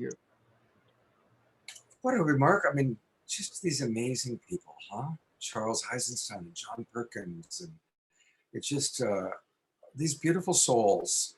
And I want to acknowledge all of you. Thank you so much for what's been going on in the chat box. I'm going to save it and relish it tonight. Thank you, everybody, for your comments, your suggestions, your inspirations. Every one of you is a wonderful cell in the imaginal cell of this new butterfly that's coming out of the dying caterpillar. That's really what I envision as the Global Peace Tribe. So I honor each and every one of you. And we get to go from one great soul to the next. I get to introduce one of my favorite people on the planet. She'll hopefully turn her camera on soon. And I'm talking about Lakshmi Del Sesto. And Lakshmi, there she is. This woman's voice has been inspiring me ever since I first heard it about 15 years ago. She's a remarkable artist, a remarkable human being. She's also an activist. I just want to acknowledge that so much of what Lakshmi sings about is always from the heart. She's an ecstatic multi-instrumentalist, songwriter, and kirtan leader. And I love her kirtan. She's performed at most of the major festivals, including, of course, Harmony Festival, Deborah's festival that she did for so long, but Bhakti Fest, Prana Fest, Wanderlust, Earth Dance, Oregon Country Fair, and so on and so forth. So Lakshmi, thank you so much for being with us tonight, and we're eager to hear what you have to offer. Hi, great, thank you for having me. My namesake is Lakshmi. When you see images of Lakshmi, primarily you see her with her hand open and gold coins pouring from her hands. And a lot of times people do pray to Lakshmi for money. But as we are learning through all of our wonderful speakers, abundance is so much more. I myself have prayed to Lakshmi for money as well, but I have learned that I'm constantly being shown different definitions of what abundance is. Her namesake also is the goddess of love, as well as the goddess of wealth, the goddess of beauty, and the goddess of spiritual wealth, because that spiritual foundation is the root of right action. When we're in touch with our deeper nature, we act from a place that is in connection with all living beings. I spent about 6 years being a spiritual nomad, and during that time I wandered in nature and with other humans, and many of these songs came out of that time. And this song is one of them, and I might ask you to join me at some point. And also, music on these events is here to help us kind of like absorb all this intellect. We're going to take it in through this musical vehicle. And so take this opportunity, if you're somewhere that you can, to move your body. Just stretch and move, twist in your chair, do a yoga posture in your chair, skip the chair, get up and do a little dance. This is a movement, sound and movement break. Let it do do do let it do lay it down.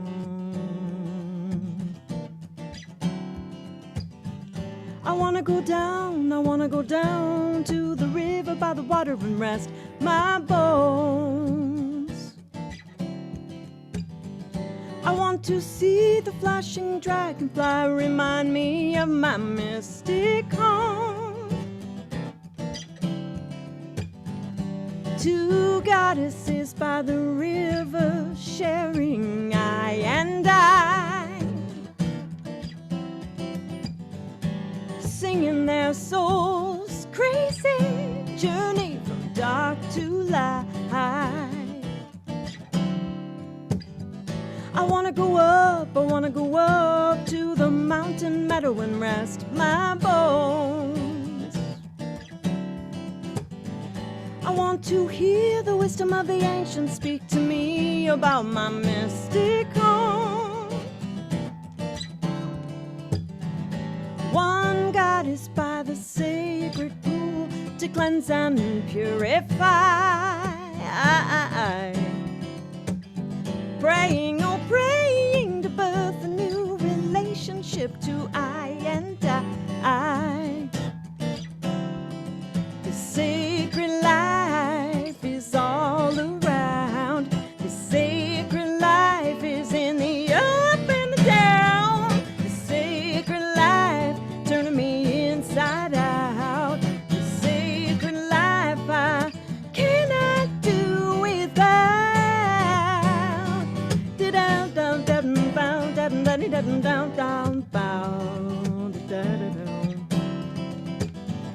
I wanna go all around the world, inside and out. I want to climb the peak of every single mountain top and give a wild shout. Woo! Okay, this is where I'm gonna enlist your help. From wherever you are in your living rooms, I want you to howl. We're gonna do that line again and then we're gonna howl. I want to climb the peak of every single mountain top and give a wild shout. It's your turn. Woo! I wanna go deep, deep down, deep down, deep down in my soul.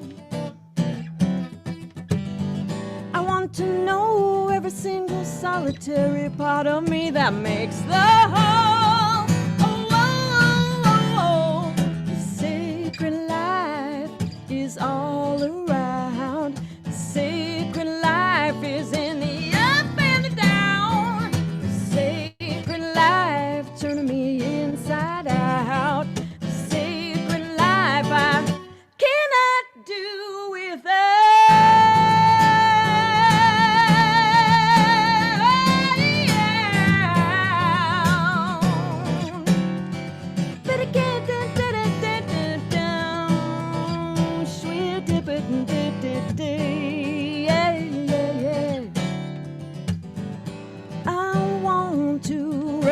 My bones in the shelter of my mystic home. I wanna go home.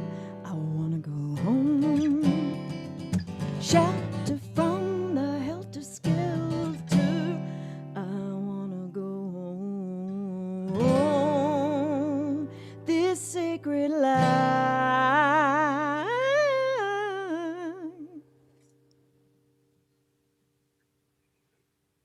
Thanks everybody for moving with me. Oh my God. Thank you so much, Lakshmi. I love this woman so much. She's going to be back. We're going to get another song from Lakshmi, but I do want to let people know that you can find out more about her. Most of you are watching us on Facebook. So just on Facebook, go into your search bar and put in Lakshmi Music, LAKSHMI Music. And that's where you can find out all sorts of good stuff. So go to lakshmimusic.com or Lakshmi Music on Facebook. And she'll be back in about an hour. Thank you, Lakshmi. Wow. Well, to introduce our next presenter, I'm going to turn it over to I believe Shreya is going to come and join us. That was the thought, Shreya. I'm going to have you introduce. Hello. Patri. There you are. Hello. Shreya, tell us all about our next presenter. I will. And before we get to that, I just wanted to mention part of the reason for the inspiration of Sarasvati also being represented on the show. There's a saying that when you fall in love with Sarasvati, Lakshmi will become jealous and fall in love with you. And so Sarasvati is the goddess who teaches the knowledge and the codes of the universe and how creation actually works and functions, the mathematics and the geometries of creation itself, which of course translates also to music. And so basically what that means is when you study the knowledge of creation, then wealth and well-being and beauty will naturally come to you. And so that's a perfect opening for our beautiful friend Pari, who is from India and the root place of all these beautiful goddesses and these stories. So perhaps she'll comment on this for us in some way. But I also wanted to, let you know a little bit about her. And she is someone who had become enlightened in 1979, and since then has just had 10,000 meditation centers, 20,000 pyramid houses and centers, and 144,000 meditators have been established around the world under Patriji's guidance. Now this is, sorry, I was getting that mixed up. That is about her father. And so her father is Patriji, who has been honored by a Lifetime Achievement Award. And we'll find out more about him on an upcoming show that I'm producing that both of them will be on, called the Pyramid Knowledge Conference. So Pari herself is the co-founder or the founder of the PSSM Global, and she's an award-winning executive spiritual coach, formerly a corporate professional who dared to quit her 9-to-5 job to achieve her dream and empower every single woman to make them self-sufficient. She became financially independent and extremely confident. She's a strong-headed woman who has her heart set on enabling the women of our society. And she believes firmly that if every single woman can work on herself and show up authentic and bold, the world can change.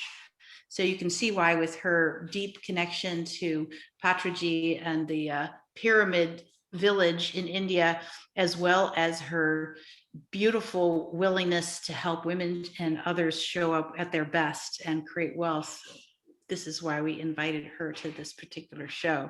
So it's an honor and a pleasure to introduce you, Pari, and let's hear what you have to say tonight. Thank you very much, Shreya. It's such a pleasure to be here. And Lakshmi, that was such an amazing singing. Thank you so much for all the organizers for bringing all of us together. Coming from India, just hearing from you about the story, it was just powerful.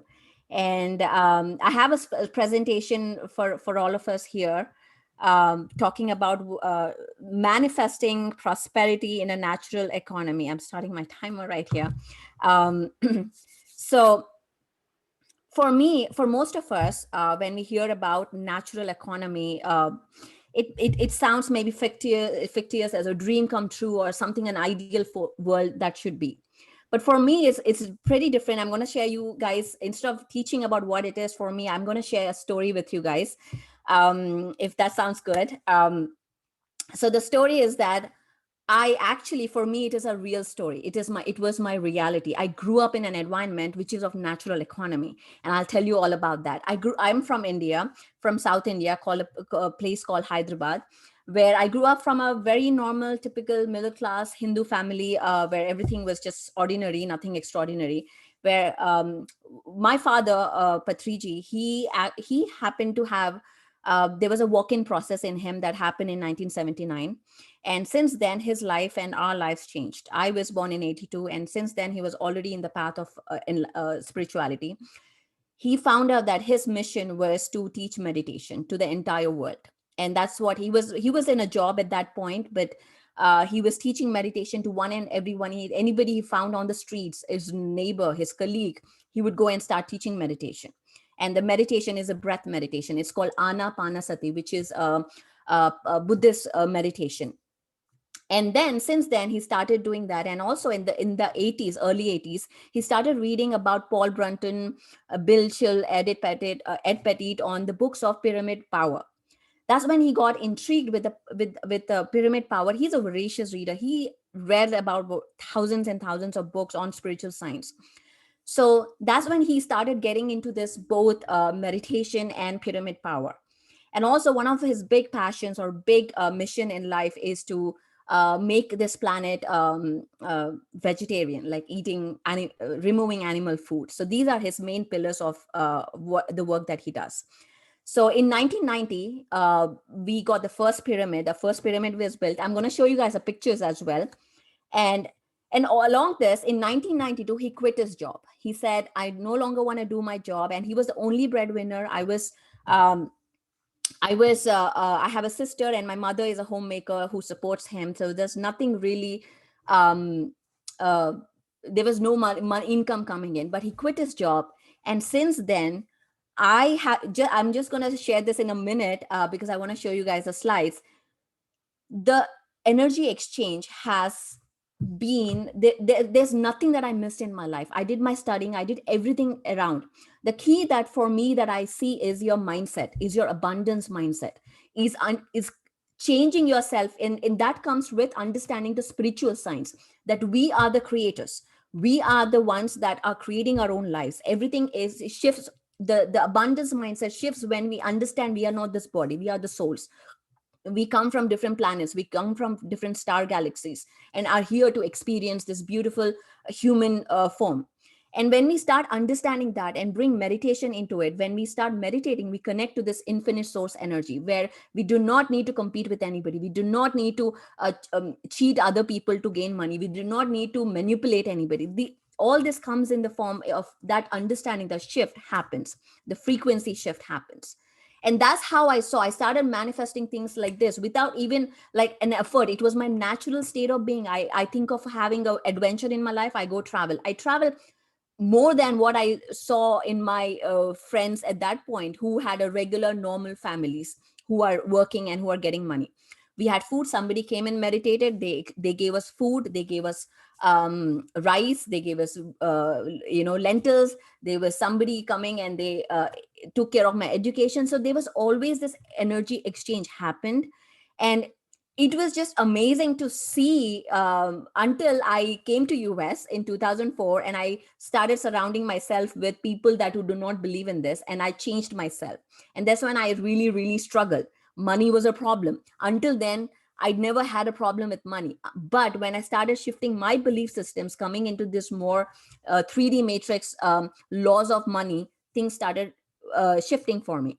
So I had an awakening, and I went back and started. Now I decided that I'm going to teach this to everyone, that we don't have to struggle. We don't have to be in a state and we can elevate ourselves with meditation. And I want to show you, this is the guy I'm talking about. This is my father. He started teaching meditation, pyramid power, plant-based diet. That's are the three core principles of what this society, this movement is about. And these are the pyramids. The left one is a pyramid in Bangalore. This is what the inside looks like. That's a king's chamber. 5,000 people can sit inside and meditate. And the right one is in Hyderabad, where 6,000 people can sit. I'm just going to play a little bit about. Okay, so this is just the drone view. We can play this later, so this is the view, this is the actual pyramid in Hyderabad, where this is solely built for meditation. And why am I showing this? How is it related to prosperity? When we bring spiritual technology onto the earth, our frequency shifts, the mindset shift, the abundance consciousness comes into play, where we no longer have to abide by the laws of money. When we start understanding the laws of energy, the laws of universe, everything shifts for us. We don't have to live in fear anymore. And this is just, I hope the volume will be okay when I play this. This is an event that happens in December 31st, around 11 days in India, where 35,000 people gather to meditate every single day. And all are fed for free. Free breakfast, free lunch, free dinner. There is no money exchange. They are just coming, and everything is done by volunteers. Everything is done by donations. So I just wanted to give you a glimpse of what it looks like. And then we are almost done here. So the thing that he believes is that what Scott and all the organizations Shariah are doing here, that we need to hear from everybody. We need to learn from all the masters. We are the masters. That's the message. And this is just a picture of the movement where we are going into the masses, the villages, the towns, the rural areas, more than the cities, to teach meditation, to empower them to believe in themselves and not get into slavery like in the corporate world. These are all the pyramids. Just to give you a glimpse, there are 25,000 pyramids built and counting every single day. And these are just a glimpse of all the pyramids in jails, in schools, in houses, in corporations, everywhere. Things are shifting. People are seeing that. And I hope I'm on time. I know I did very fast, but this is the website, pssmmovement.org and pssmglobal.org, where you can go find more information. And also, if anybody is interested more to learn about this, we offer free courses. We start actually a 40-day course that's starting in April 15th. So with that, I sign off. Well, wow. Thank you. First of all, let's just all take a breath, because I know that was a lot. And you know, it's incredible because most of our presenters are used to doing 2 or 3 hour workshops, weekend workshops, and we ask them to condense it to 8 minutes. So you only got a homeopathic dose of Patri, but you can get more by going to her website, and it's her name, PariPatri.com, paripatri.com. And we will also certainly, when your Shariah has her big event that she's doing with you, we will definitely promote that. And thank you for what you and your father are doing of bringing meditation, pyramid power, higher consciousness to our planet. Thank you so much, Patri, and thank you for being a part of our show tonight. Thank you. Thank you for having. Thank you. Absolutely. Wow. Yeah. It's an amazing show, isn't it? And please, really enjoying everybody's comments. So please continue to write in the chat box, and know that Deborah and I do go through, usually at the end of the night, and read what you have to say. It means a lot to us. So this is now time for our kind of mid-show announcements, although we are a little bit beyond mid-show.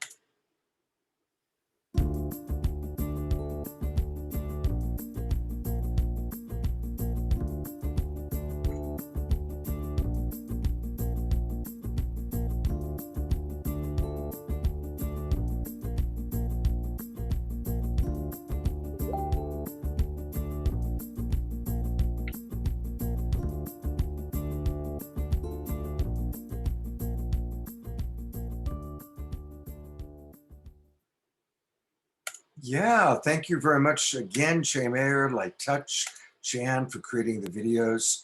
And this is where we really want to thank those of you that have registered. A lot of you have registered tonight. So thank you for registering to join us. And there's still plenty of time. Those of you watching on YouTube or Facebook, come join us. Be part of the Global Peace Tribe. Just go to globalpeacetribe.com and register. And that way we can email you, send you the replays, and send you some really special announcements. For example, we give away to the people that join us these beautiful videos of Andrew Harvey. And so if you register this weekend, on Tuesday, we're going to send out to all the people on our email list the amazing spiritual teachings that he provided just for Saturday Night Live. And I'm really not exaggerating. They're powerful. They blow mind. They are beautiful stories of some of his experiences, but also wisdom of how to make our way through this incredible time we're all living on the planet. So register, get the Andrew Harvey links, get Swami Beyondananda, and all sorts of other things. We've got other really fun stuff coming down the pike, including we're beginning to plan live events and even retreats. So you want to be on our email list so we can let you know all that we're doing as we create the ongoing online events and even now live events. I also really want to thank our broadcast partners. You know, we are reaching tens of thousands of people because of Unify and the Sign Network and our good buddy, Alan Steinfeld with New Realities and his YouTube channel. Those three have been so consistent, helping to reach us, our reach out to tens of thousands of people. And if you're watching, John and Summer Raymer, we love you guys so much. And thanks for being on our show last week. And of course, Light Touch is such an incredible way to drop in, connect, pray, and honor our body temple while honoring the universe. We also want to thank our other broadcast partners, newearth1.com and my company, Love Coach Academy. Also, I'm going to just take a moment as we think about Earth Dance. I want to take a moment to acknowledge that last week, on the same night we were doing Saturday Night Live, Sandra Ray, the co-founder of Earth Dance Global, passed away. And there have been a lot of passages. Somebody reminded me that it was this is also the anniversary of Barbara Marx Hubbard passing away. But as we honor Earth Dance Global, that always presents us on their channel. Blessings to Sandra Ray on her journey back home. All right, and also want to thank our other global partners, Humanities Team, Portal to Ascension, Disclosure Fest, Global Days of Unity, Earthwalk United, and our newest broadcast partner, the Enlightened World Network. And you're going to be meeting Ruth Anderson on one of my Sacred Sunday shows pretty soon. So these are all partners that help to bring this to you. And while I'm talking and while Deborah's talking, register globalpeacetribe.com. It only takes a minute. And now I get to turn it over to my co-host and producing partner, she who makes all things happen as she works tirelessly. Here's Deborah. Thank you, Scott. And I have a request for you.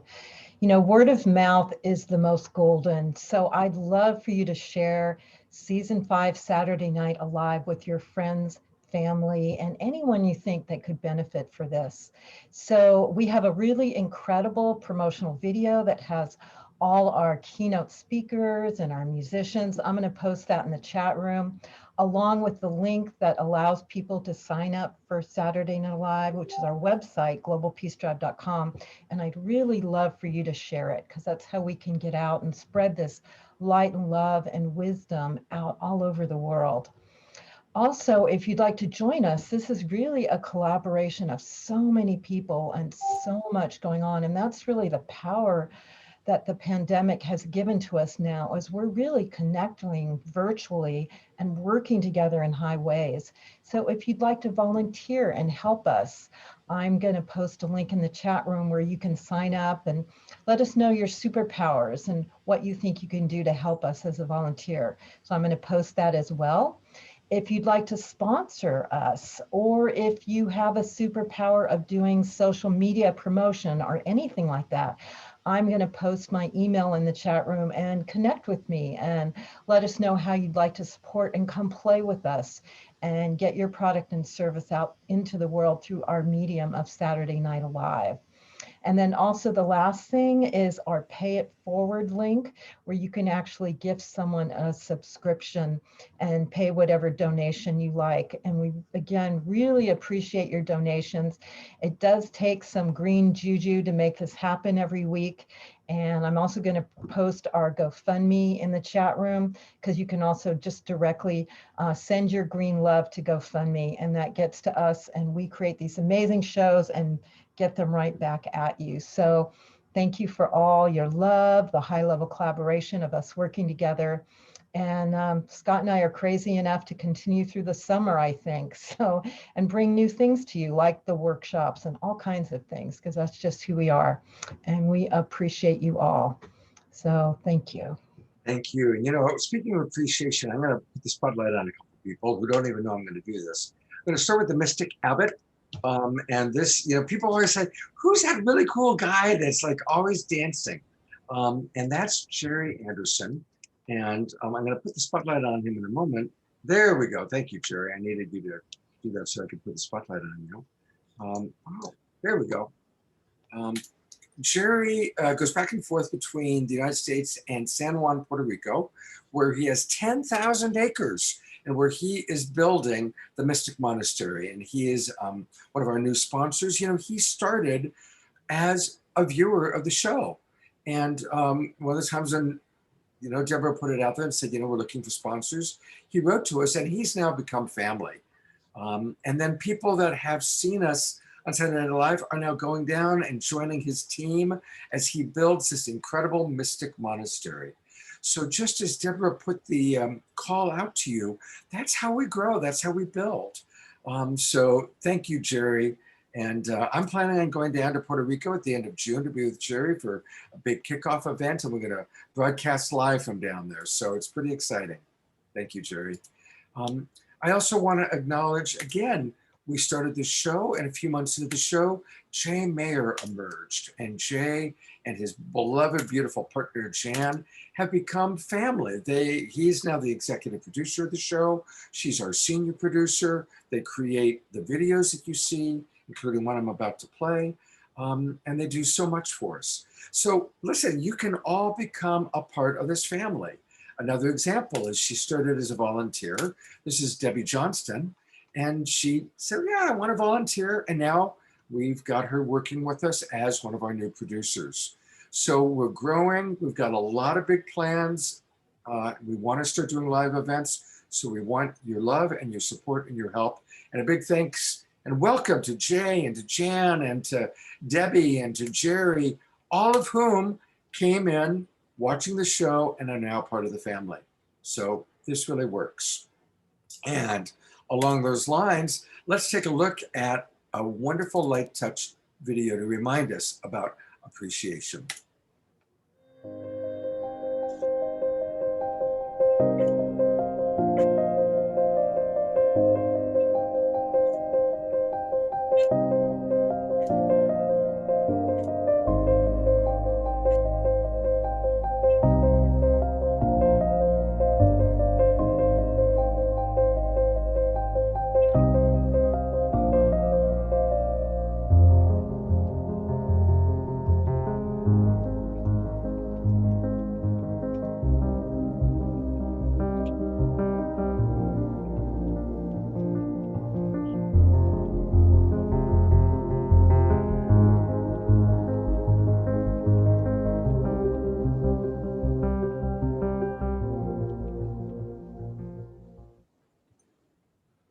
So once again, thank you, Jay. Thank you, Light Touch. And now to introduce our next wonderful experience, here's Deborah. Thank you, Scott. And yes, we get to have another musical journey with Daniel Ballone. He's an incredible channel for light, for healing. He does this all over the world. He was a co-producer of Festival of Light, which has been an amazing production that has just happened this last weekend and this next weekend. And he's going to come on now and continue to raise the vibration of this incredible show tonight. Welcome again, Daniel. Thank you so much, Deborah. We were just talking about Lakshmi, and there's a beautiful story about the origin of this wealth consciousness, because everyone in this world is trying to grab this goddess. We are all searching for her, and we want to have a direct line to the goddess of prosperity. But in the Indian tales, you say that if you want to find her, you should go directly to Vishnu's abode, because she's always at the feet of her beloved, massaging his feet, his golden lotus feet. Not even for a moment she is able to leave the feet of the divine. So this is the same message that we get in the Bible when we are reminded that whenever you seek the kingdom of God, the heavens, everything is given. All the abundance that we need in this world is given as a result. So let's remember that we are here in this planet for something more meaningful than just surviving. And there's a gift that each one of us has to give to this world. And if you follow your Dharma, the divine Lakshmi will come with Garuda, the big bird, golden eagle, and take you forward in your journey, wherever you are, and whenever you need help, you will get it. So in this spirit, I would like to share a chant for Lakshmi. This is called Mahalakshmi Ashtakam. And this chant was first chanted by god Indra, because there was a sage that cursed all the gods. So all the gods became powerless. So they decided that they were going to churn the oceans of milk, of Amrita, and many beautiful things came out. One of the things was Mahalakshmi. And when the goddess came out of the ocean of Amrita, of the elixir of immortality, Indra chanted this mantra for the first time. So still till today, we use this mantra to invoke the presence of the goddess of fortune in our lives.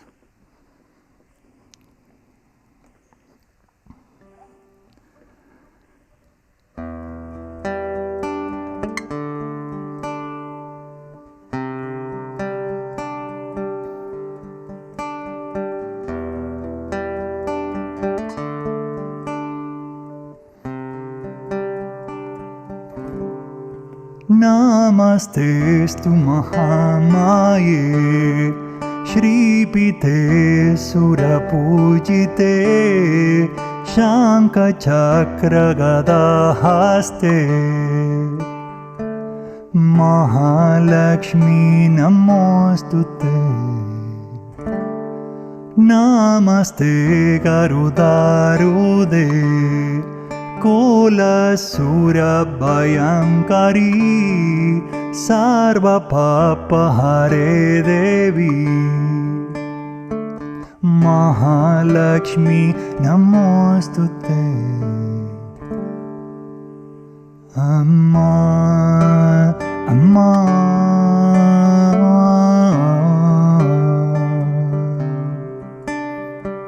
Mahalakshmi Namostute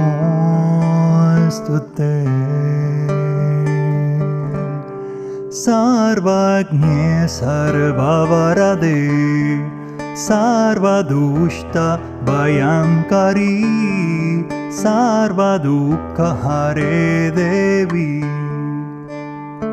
Mahalakshmi Namostute Siddhi Buddhi Prade Devi Bhukti Mukti Pradajini Mantra Murte Sada Devi Mahalakshmi Namostute Amma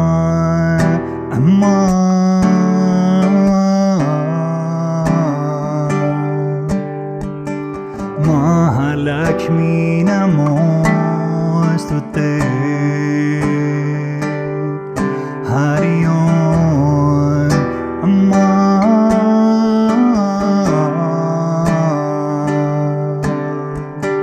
Mahalakshmi Namostute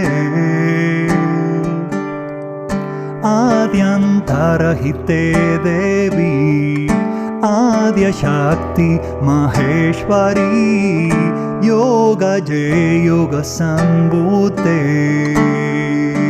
Mahalakshmi Namostute Stula Sukshma Maharodre Mahashakti Mahodare Mahapapa Hare Devi Mahalakshmi Namostute Amma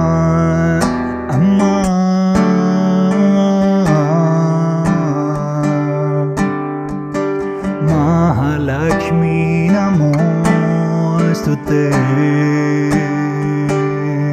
Hari Om Amma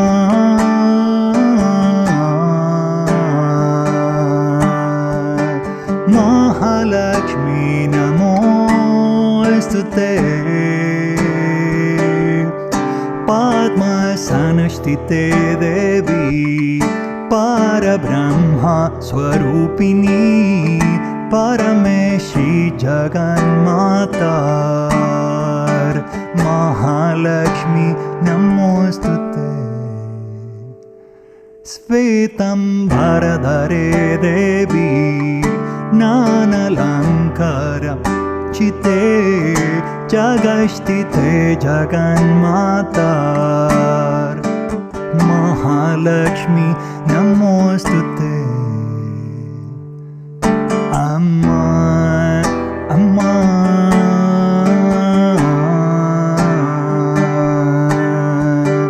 Mahalakshmi नमोस्तुते हरि ओम अम्मा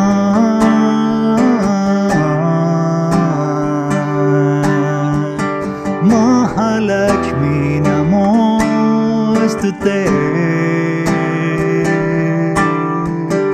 महालक्ष्मी नमोस्तुते महालक्ष्मी नमोस्तुते महालक्ष्मी नमोस्तुते महालक्ष्मी नमोस्तुते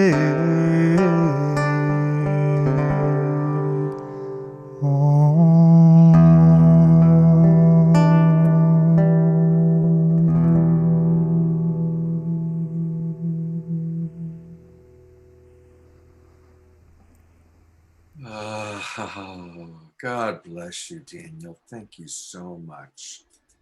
I love that our two musicians are Daniel singing to Lakshmi, and our other musician is Lakshmi Del Sesto. There's something beautiful about that. And you can learn more and get a lot more of Daniel's music by going to his website. And it's easy to remember, it's his name, Daniel Bellone, that's spelled B-E-L-L-O-N-E. And please, let's all support Daniel Bellone. Go to danielbellone.com. You know, this pandemic has been a very challenging time for musicians because so many of the ways they've generated income have been taken away. They haven't been able to play at festivals, clubs, restaurants. So it's really important for us to support our musicians. And Daniel, thank you for not just what you provide to Saturday Night Live, but also the great job you did with the Festival of Light. That was just a terrific, terrific event. And I know how much goes into creating these things. So thank you very much for all that you did, along with Diana Maxwell, in creating that show. Thank you, Scott and Deborah, for having me here. I love the show. It's such a great honor and opportunity to share mantras here and also get to enjoy the show and all these amazing speakers that inspire us. All my love to all of you, and thank you so much for doing what you do. And I know Daniel will be back on our show again soon. He's one of our favorites. Thank you, Daniel.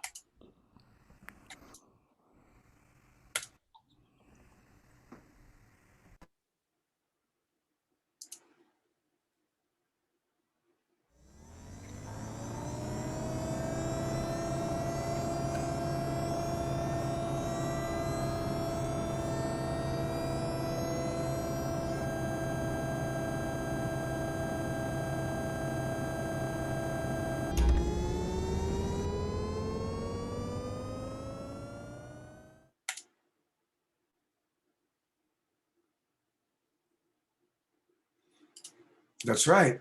We've got a really wonderful after show scheduled for tonight.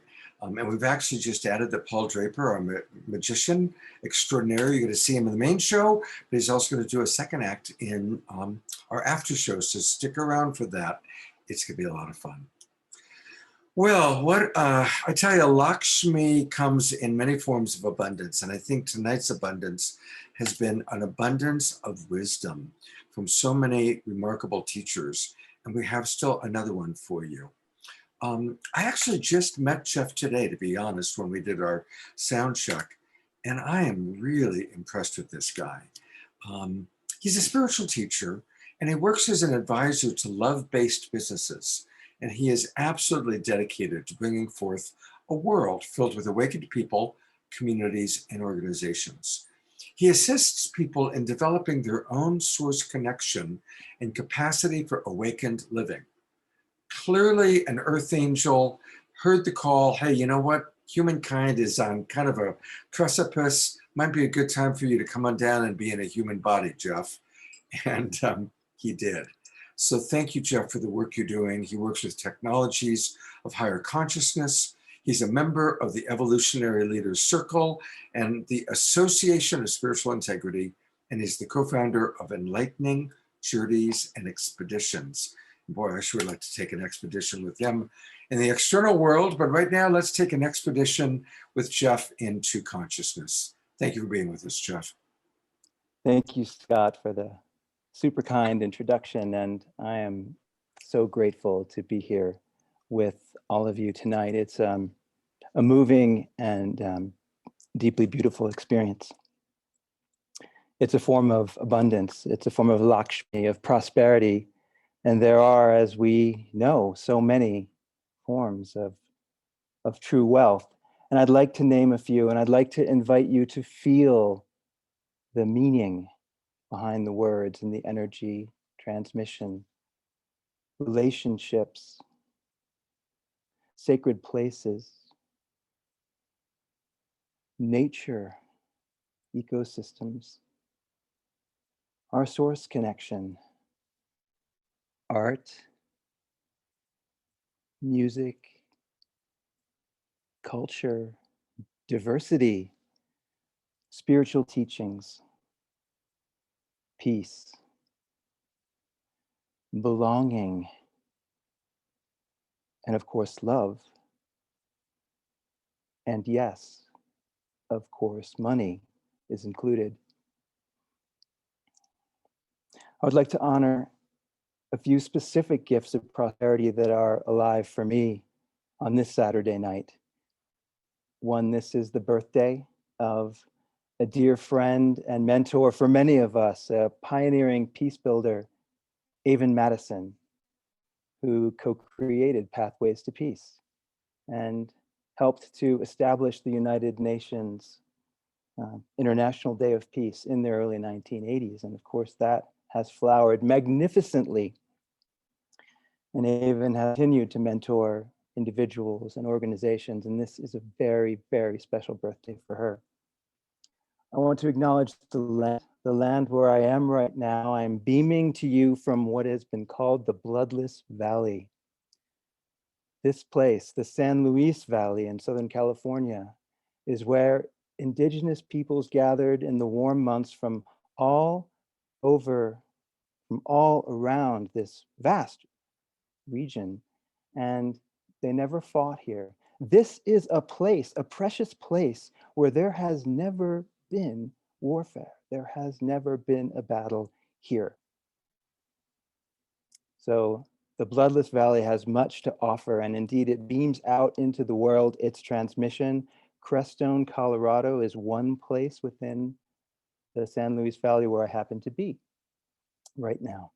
I am in the Sri Aurobindo Learning Center. Some of you will have recognized above my head and presiding over us this evening, Sri Aurobindo and the mother. And both of them have written beautifully about money, wealth, and the evolution of humanity. And these are some of the reasons that I'm drawn here.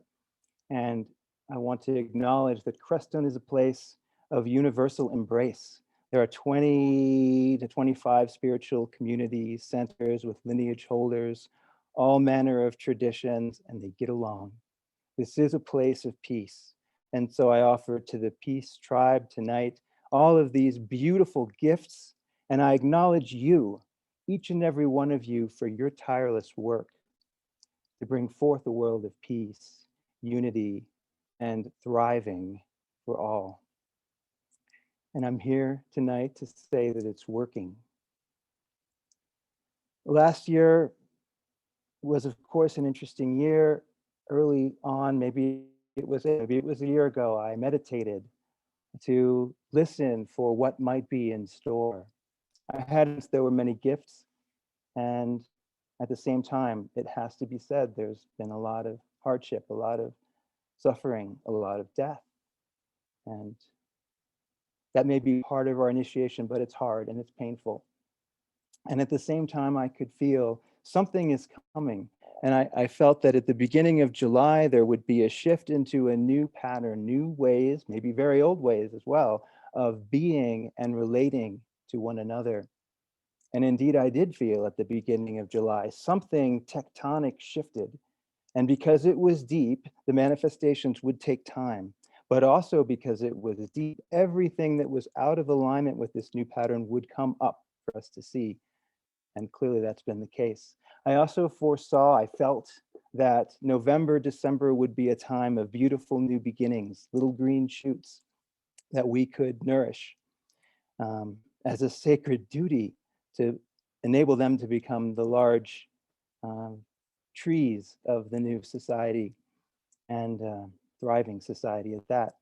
And indeed, we did see great changes. And of course, there have been bumps, there have been twists and turns, ups and downs, and this is natural. Even within a natural economy and natural ecosystems, there are rises and falls. I would say nature has emotions too. And then I felt that this month, there would be something big, possibly magical, probably not cataclysmic, because that's not the direction. This is not a march towards annihilation.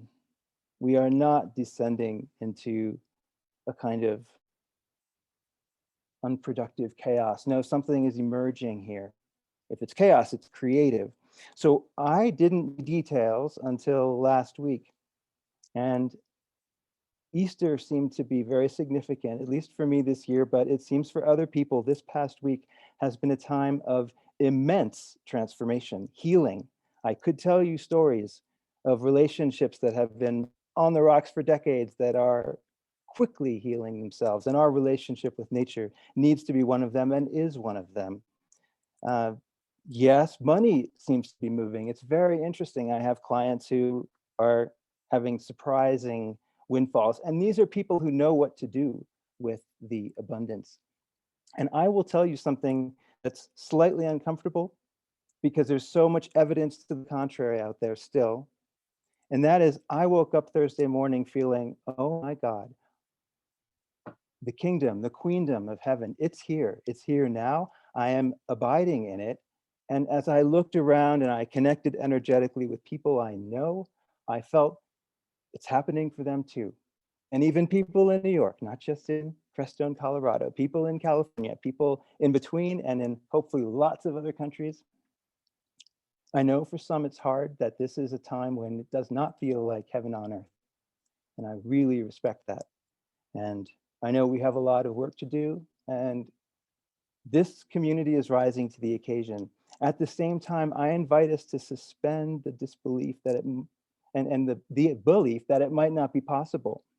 Because in my personal experience, it is. Heaven is now. The promised land is here.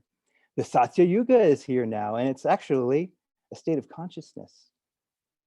I found a quote the other day in the Gospel of Thomas saying 113, it is not by being waited for that it is going to come. They are not going to say, here it is, or there it is. Rather, the kingdom or queendom is spread out over the earth and people do not see it. Well, that was then. Now, more and more people are seeing it. The signal and the frequency of the healed and transformed world is everywhere.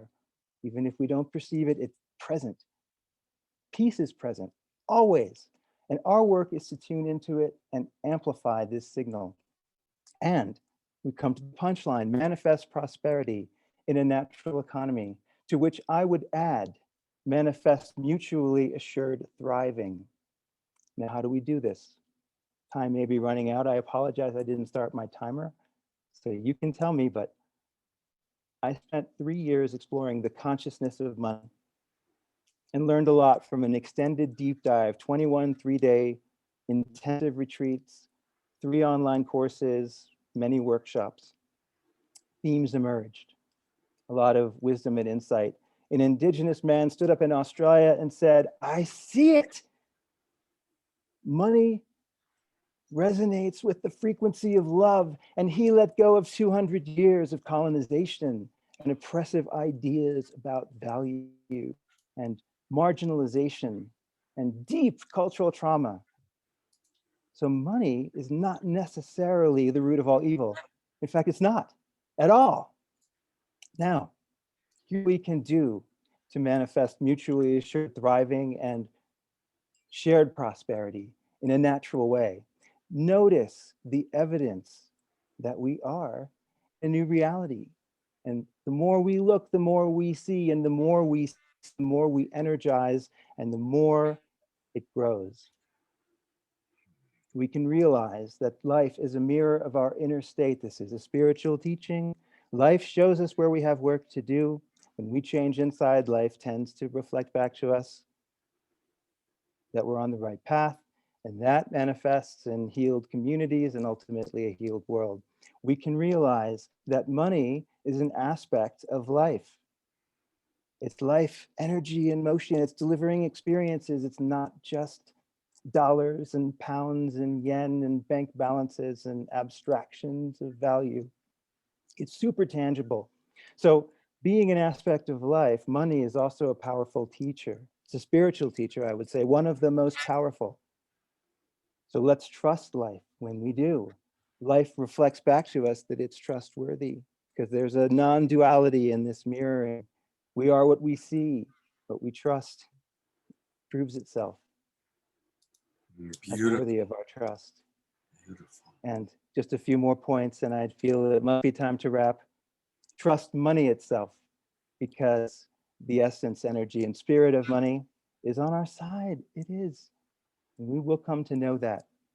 So let's ground deeply in our knowing. Let's stand firmly in the truth of our being and what's ours to do. Let's partner with money and know that we're given much. And that means we have responsibility to be stewards for nature, for one another, and for our own well-being so that we can continue to serve. Please, my friends, take good care of yourselves during these times. We have much work to do, but we have much support. So thank you for the opportunity to share a bit of what's been alive for me recently. And namaste. Oh, lots of love. Thank you so much, Jeff. Really beautiful wisdom. And we are a little over time, but I did want to briefly have you tell us a little bit about Enlightening Journeys, because boy, you look like a wonderful guy to travel with. So just tell us a little bit about what's coming up. And I want to encourage everyone to bookmark enlighteningjourneys.com, his website, Embodying the Transformed World, Awaken Yourself, Heal the World, June and July of this upcoming year, 2021. Jeff, what's that all about? Okay, well, it's an inner and outer journey. So we had many adventures planned, spiritual adventures last year that couldn't manifest outwardly. So we've been offering courses, and this is the second course that is a deep and delicious dive into embodiment. And when we powerfully embody the truth of our being and love and have an intention for this mutually assured thriving, we can bring that about with astonishing celerity. It can come into our awareness and an actual experience very quickly. We've been witnessing that so far, and we look forward to taking it to the next level. So you're all welcome. Please drop us a line. Great. Thank you so much, Jeff. And I really hope you'll come back on our show another time. You've got so much wisdom that you're sharing. And stick around. We've got some really fun stuff, including Swami Beyond Ananda. So definitely. Hey, before Swami comes on and Deborah introduces him, I want to thank people for donating. We mentioned our GoFundMe, which is a wonderful way people can support us. And a lot of you have been really generous, and a lot of either it's somebody named Mr. Anonymous or Ms. Anonymous, because most of you are coming in on an anonymous way. But I also want to thank dear friends Terry Russo and Iona. I recognize that you almost always contribute to us, both of you. Thank you, James Seymour, Anonymous, Jay Mayer, God bless you, Jay, thank you. Andrea, Michael, Anonymous, Brandy, Roberta, Susan, Constance, Rose, and Anonymous, and Michael. Thank you so much, everybody. And at the end of the show, I'll read anybody else that's donated to us. So thank you so much. And again, you can just go to GoFundMe and then find Global Peace Tribe, or it's actually Support for Global Peace Tribe. And thank you. And to introduce one of our favorite people, here is Deborah. Thank you, Scott. And yes, it's time to lighten things up because this is a serious world these days. A lot going on, but humor is so healing. And what I love about this very wise being coming up, Swami Beyondananda, is not only is he a spokesperson for the new non-religion fundamentalism, he says that we are strictly non-dominational. And what I love about Swami is there's always woving of truth behind his comedy. So not are you only laughing at his punny lines, there's really some deep truth that has us laugh at ourselves and laugh at our current situation. So with such love, I bring on the master, Swami Beyondananda. Well, thank you very much. What a wonderful program that you've put together, manifesting prosperity in a natural economy. And guess what? You are the perfect example of that. Because a year ago, we were faced with this great dilemma. How do we present ourselves when we cannot travel? And you followed that principle. When faced with a dilemma, make the lemonade. And so there you have it. You have created a wonderful event. I really strongly suggest that people donate to this fine cause because you've produced so much wealth. There is a wealth of wisdom. I appreciate so much what Jeff said about the very, very different kinds of wealth that we have. So please do donate. And I understand, Deborah and Scott, you've guaranteed that all the money that is taken in will be spent in the economy. So that's very, very important. Because right now we need to really shift our focus. We need to shift our focus from taking to giving.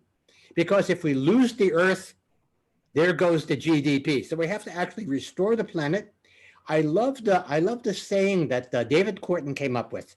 What we need to create is economic sufficiency and spiritual abundance. Now, we have a whole culture built on pursuing happiness. And I know I've seen people pursue happiness, and many of them look like they ran right past it. They ran right past it. So actually, we need to pursue from happiness. We need to actually initiate happiness as an inner state that we allow to shine out from us, right? If we want to be in the spotlight, the first thing we have to do is light our own spot, because each of us is totally unique, just like everybody else.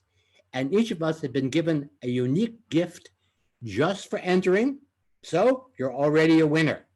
And we call these unique gifts works of heart, because really in this, as Jeff said earlier, that really money is love. This is really the flow of love. And we need to focus on the heart, because the heart of the matter is the matter of the heart. The way that we overgrow the current rule of gold is by pursuing the golden rule. And we need an economy that is based on serving the planetary natural ecosystem instead of just the human ecosystem. We are here to regrow the garden and have a heaven of a time doing it. Now, the way that we bring heaven on earth is very, very simple. It may not be easy, but it's simple. And the simple way is to have heaven, again, be something that we're coming from. If we're always bringing heaven with us, then we always have heaven with us.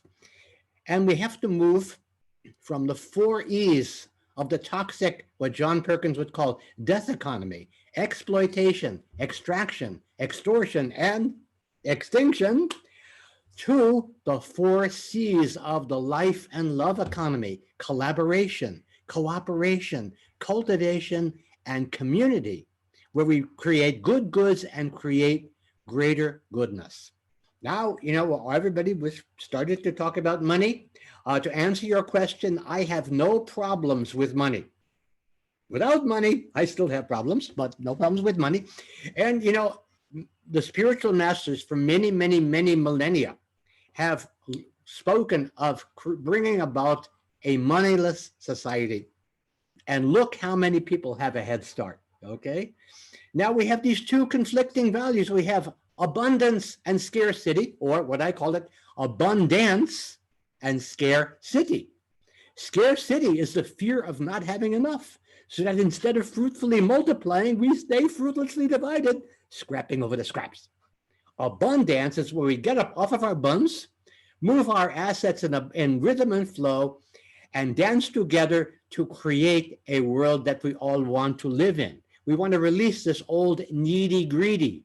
Some are needy, some are greedy, but it is the same fear of not having enough. Now, we will not make headway until we make heartway, because when we get it through our heads that we cannot get it through our hearts or something like that, we have to get it through our heads that we cannot get it through our heads. We only can get it through our hearts. So if you find yourself lost in your head, head for the heart. Yes?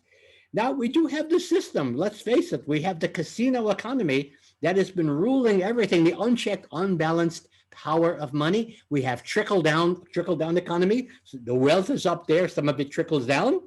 And that's why they call the people at the bottom peons. That's what they're called, peons. But we have to make that switch. We have to make that switch from changing our consciousness to the point where we have to create an economy where we are based on the natural world and restoring everything. You know, somebody asked me, how do we improve the overall economy? And I say, you know, it's very simple. We improve the overall economy by having more people wear overalls, right? Because when more people wear overalls, the overall economy worked better. Okay, so under the overalls is this one overall principle that we are here to regrow the garden and have a heaven of a time doing it. That is the foundation.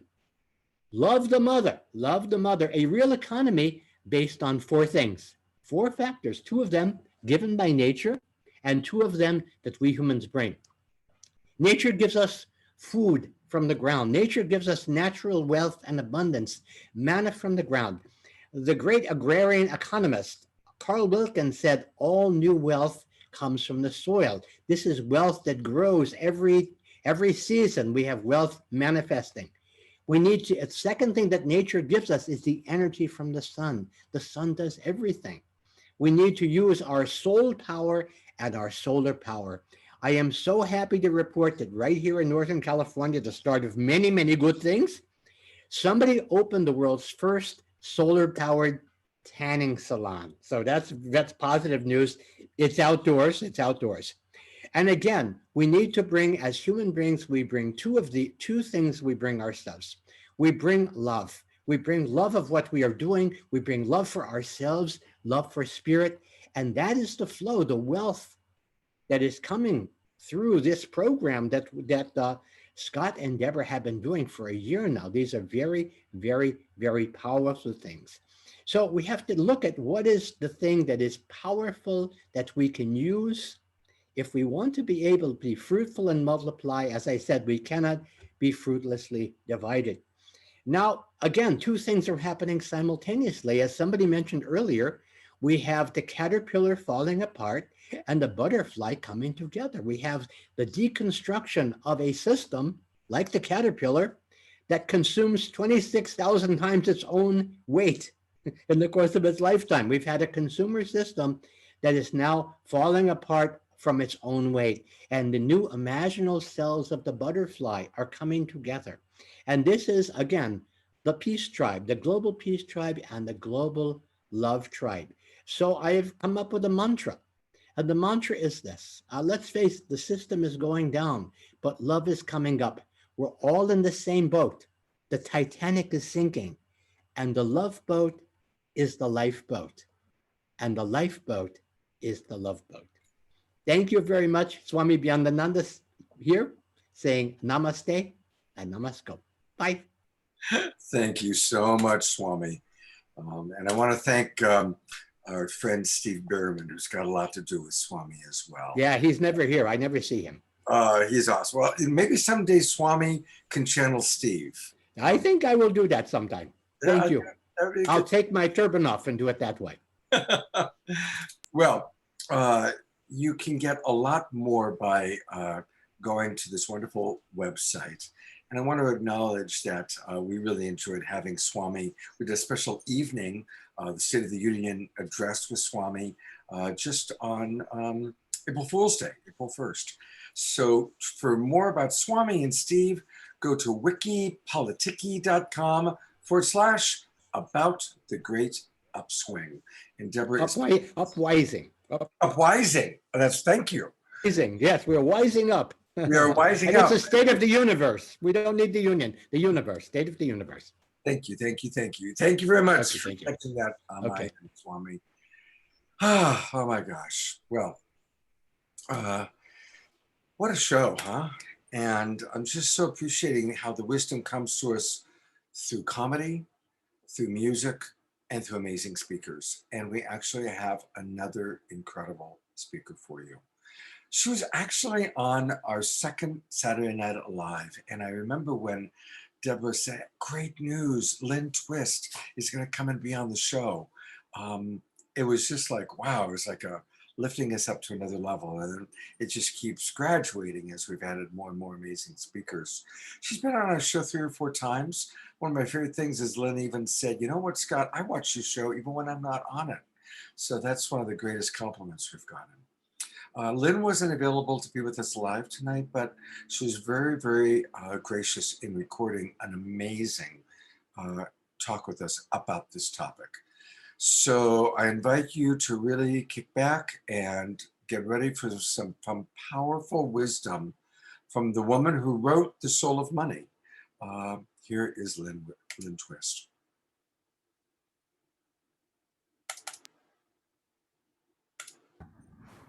Lynne, thank you so much for joining us. And of course, you've been on the show a few times talking about the environment, but this time we want to talk to you about the soul of money and manifesting, especially in these current times. Mm-hmm. What thoughts that come to mind? Well, what I think I'll start with is saying that the Soul of Money title of the book, The Soul of Money, and my small institute, sort of sounds like I think money has a soul. And what I really want to convey is that we have a soul. And money is our invention. We created it 4,500 years ago as a society-wide tool to facilitate the sharing of goods and resources so that everyone everywhere would have what they needed and wanted. That was the original purpose of money. And it was a soulful invention. But money itself doesn't have soul. We give it soul with how we use it, how we receive it, how we hold it. And it's become a little soulless in our society. In fact, we've sold our soul for money, many of us. And if you feel that I'm accusing you of that, anybody who's listening, I'm accusing us as a culture of doing that.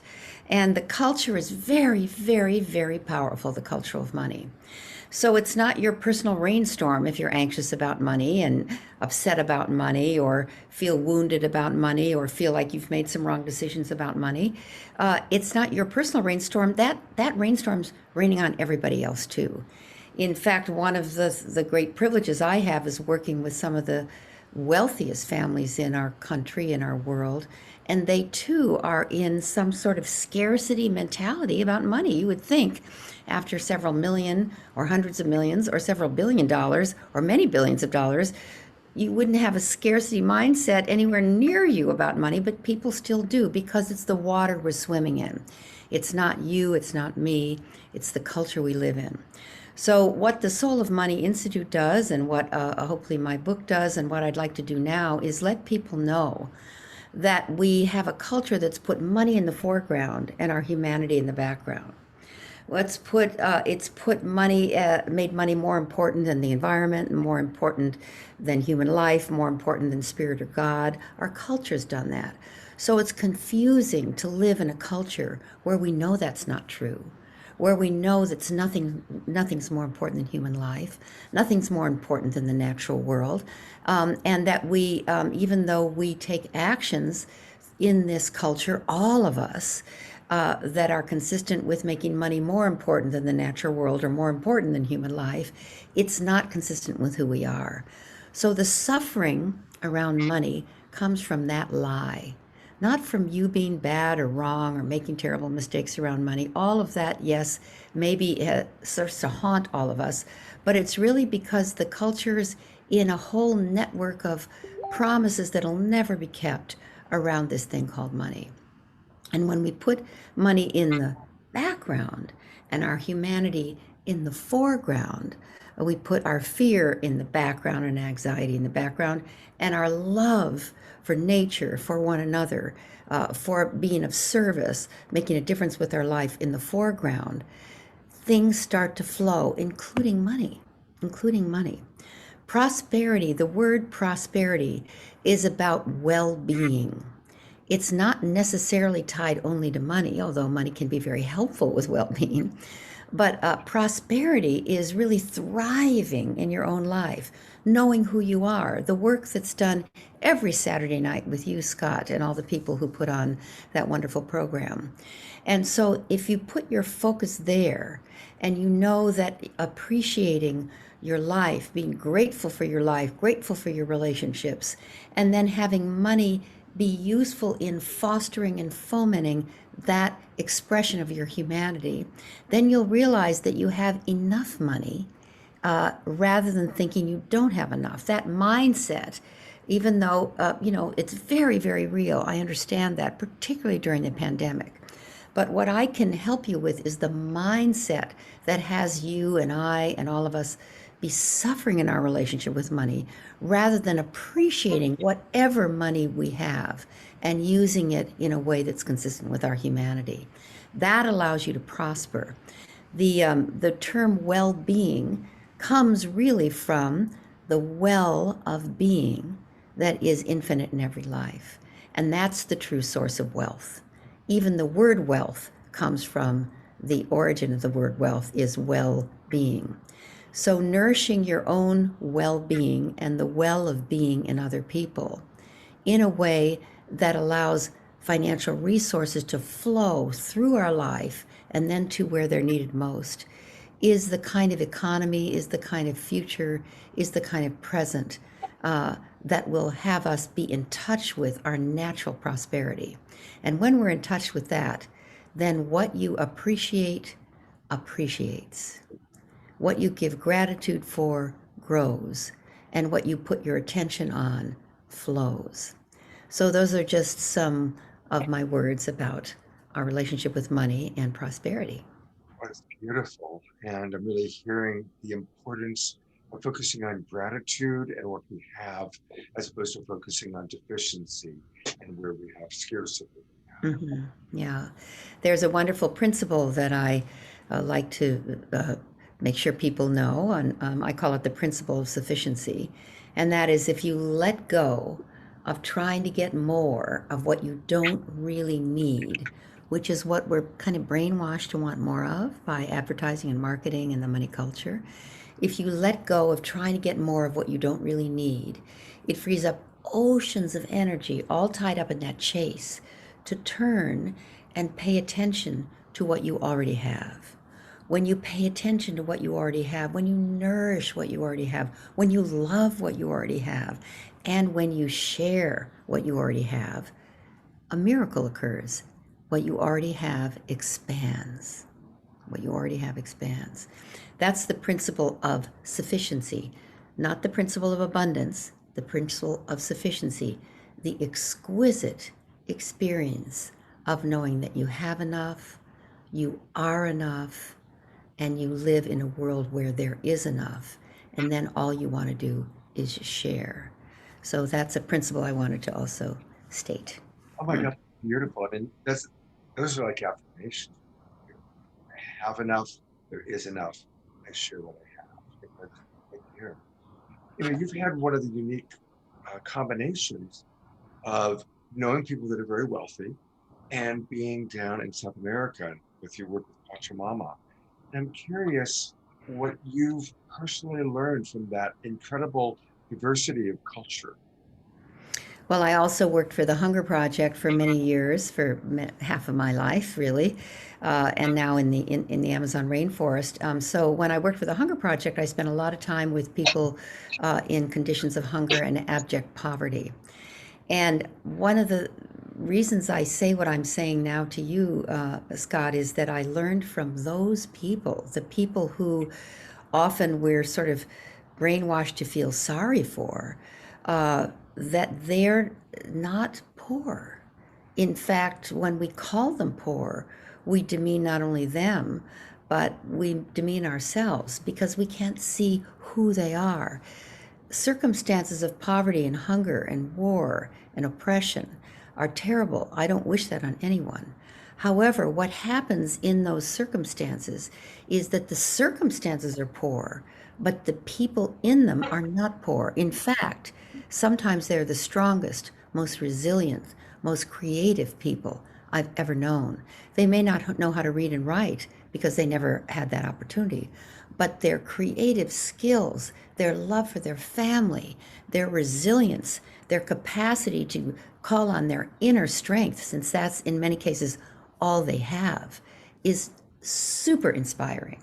So I have learned a great deal from people that I used to call poor, that I now would never call poor any longer. What's poor is their circumstances, not them.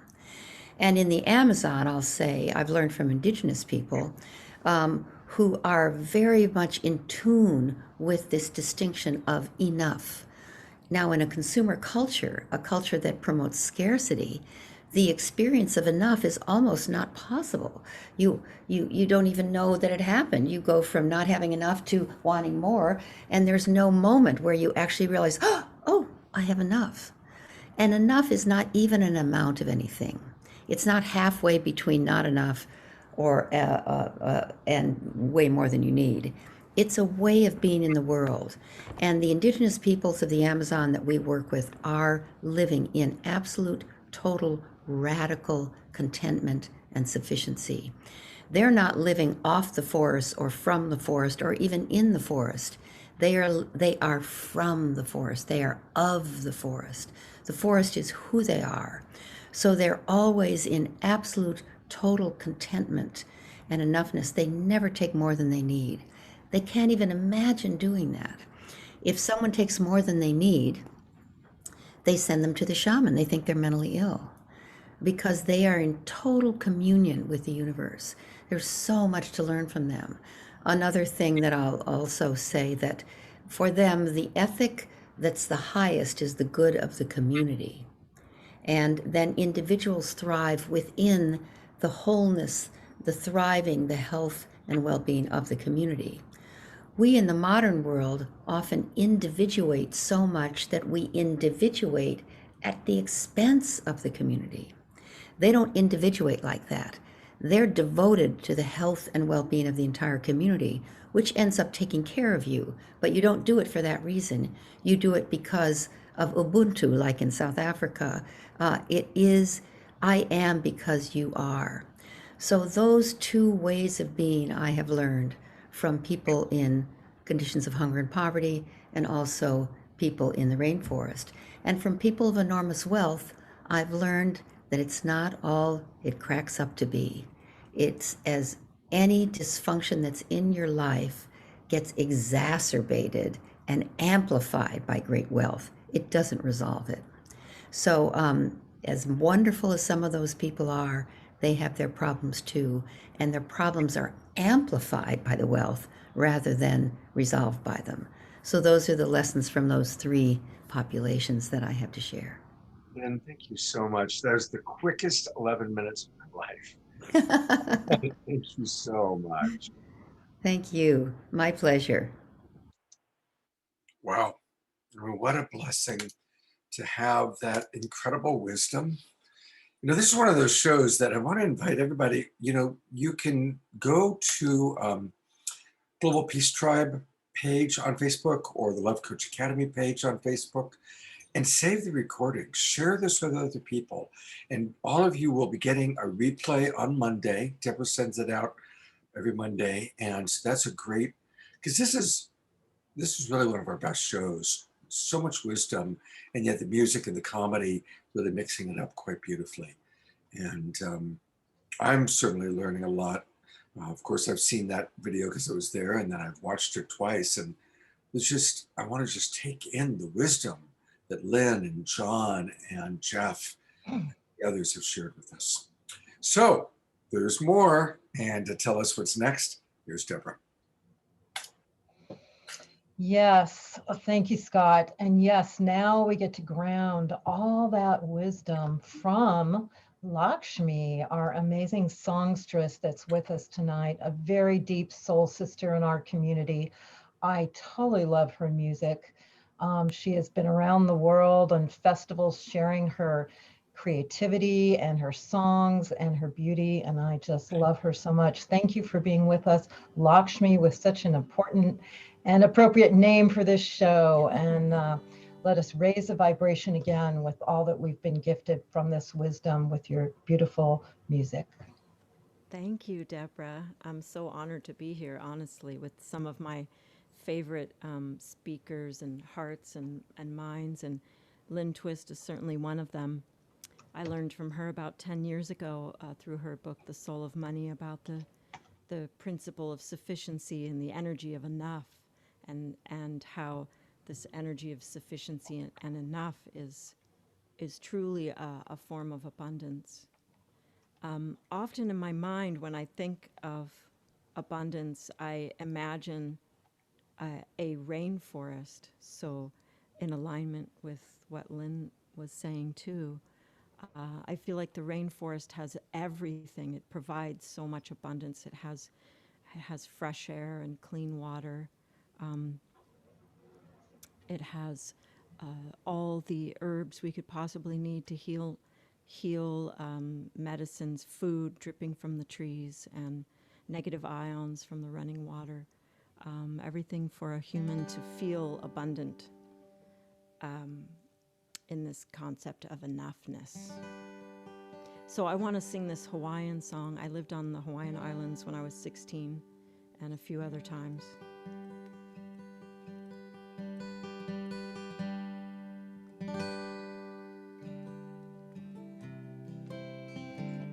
I remember days when we were younger. We used to catch our opu in the mountain stream. Round the Kolau hills we'd ride on horseback.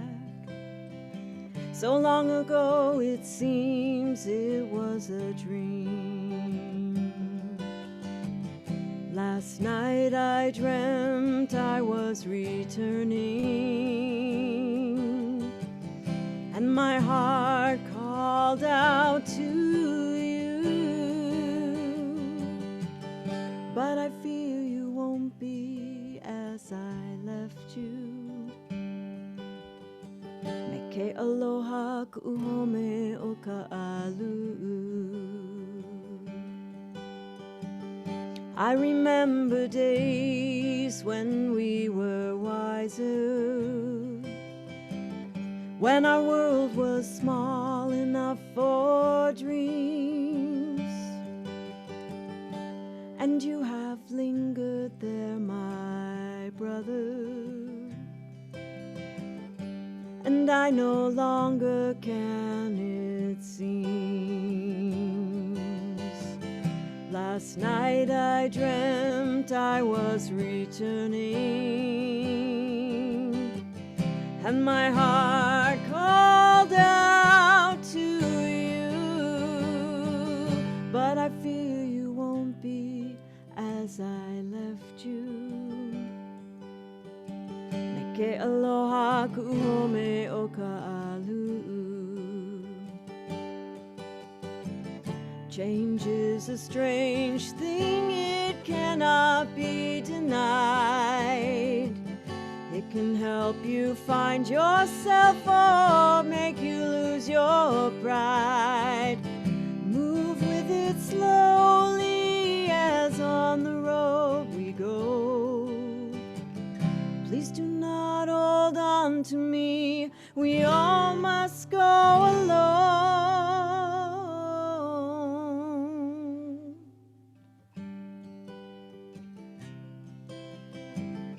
I remember days when we were smiling, when we laughed and sang the whole night long. And I will greet you as I find you, with the sharing of a brand new song. Last night I dreamt I was returning,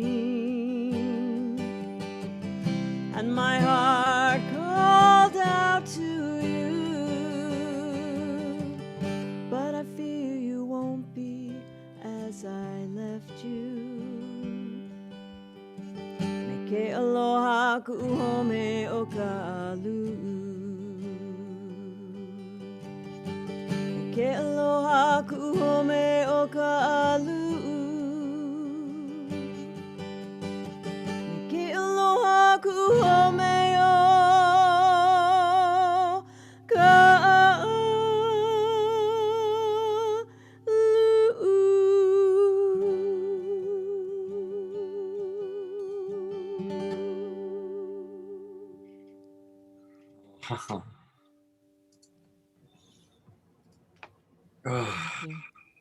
Thank you so much, Lakshmi. There are many ways to find Lakshmi because she's all over our community. She's beloved by many. I know she's rebuilding it, but if you go to lakshmidevi.com, that'll forward you to her Lakshmi music page.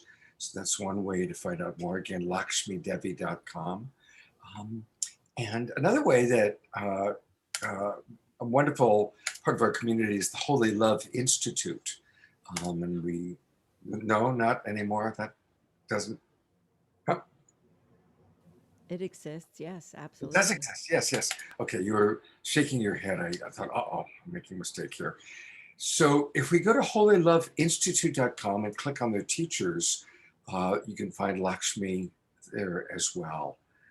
So she's truly a beloved member of our community. And thank you so much, Lakshmi, for being on the show tonight and being on my Easter show last Sunday. I really Thank you so much for having me. It's a great pleasure and an honor. Well, I know you'll be back again. Thank you. All right. And now it's time for the Global Peace Tribe Recommends. We always start that off with a fun Jay Mayer video.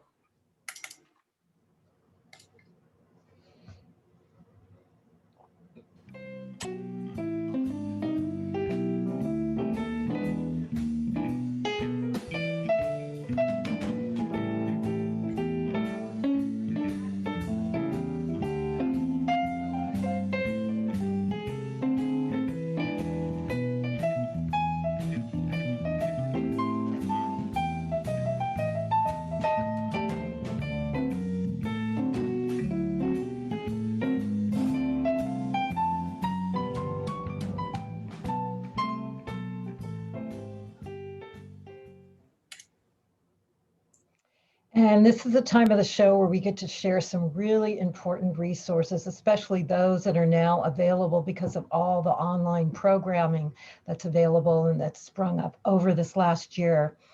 And one thing we want to share with you is that Thrive 2 movie is going to be available for free on April 23rd through May 3rd. And if you haven't seen the second Thrive movie, it's really a must-see.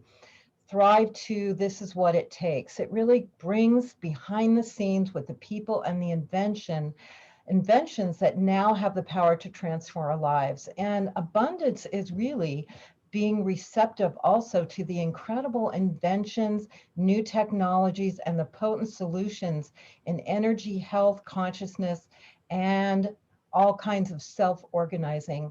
And Foster Gamble and his incredible wife, Kimberly Gamble, have gone around the world and really found these solutions that are available now. And this movie is about bringing them out. So they want to get this movie, everyone to see it. So they're making it available for free. I'm going to post in the chat room now how you can sign up. And they also have a lot of incredible weekly programs of new paradigm realities on technology, on new ways of being with incredible speakers. So you can go to the link there that we've posted to sign up for the movie and everything else they have. So we really honor Foster Gamble and Kimberly Gamble for their incredible work. And if you haven't seen the first Thrive movie, This Is What It Takes,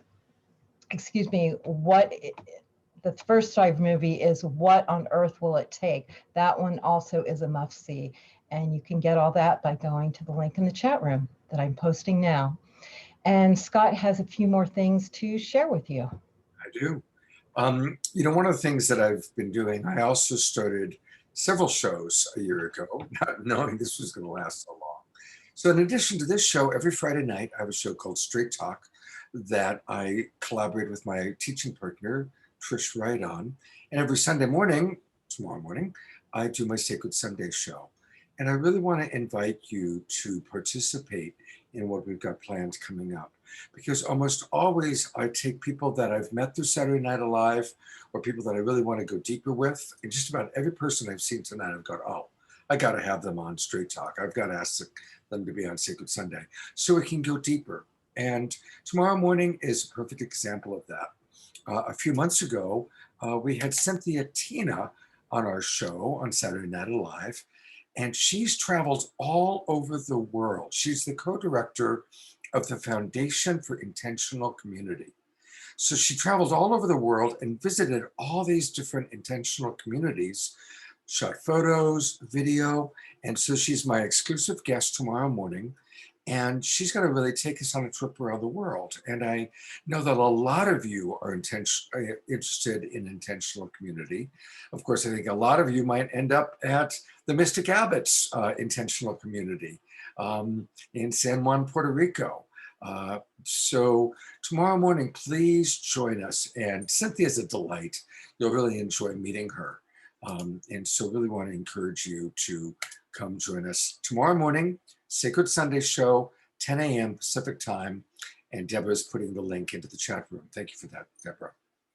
And one of our favorite speakers on Saturday Night Alive, and I want to acknowledge that I met her through Deborah, and she's been on Saturday Night Alive several times. She's been on Straight Talk before, and she's going to be on again.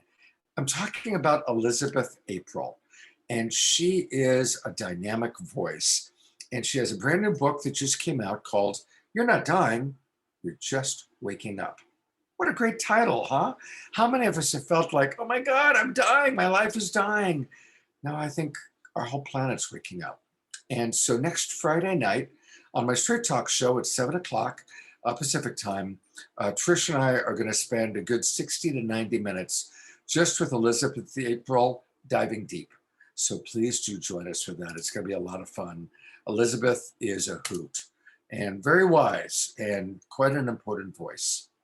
And then the last thing I want to share, and I just, Fantuzzi, is how this all started.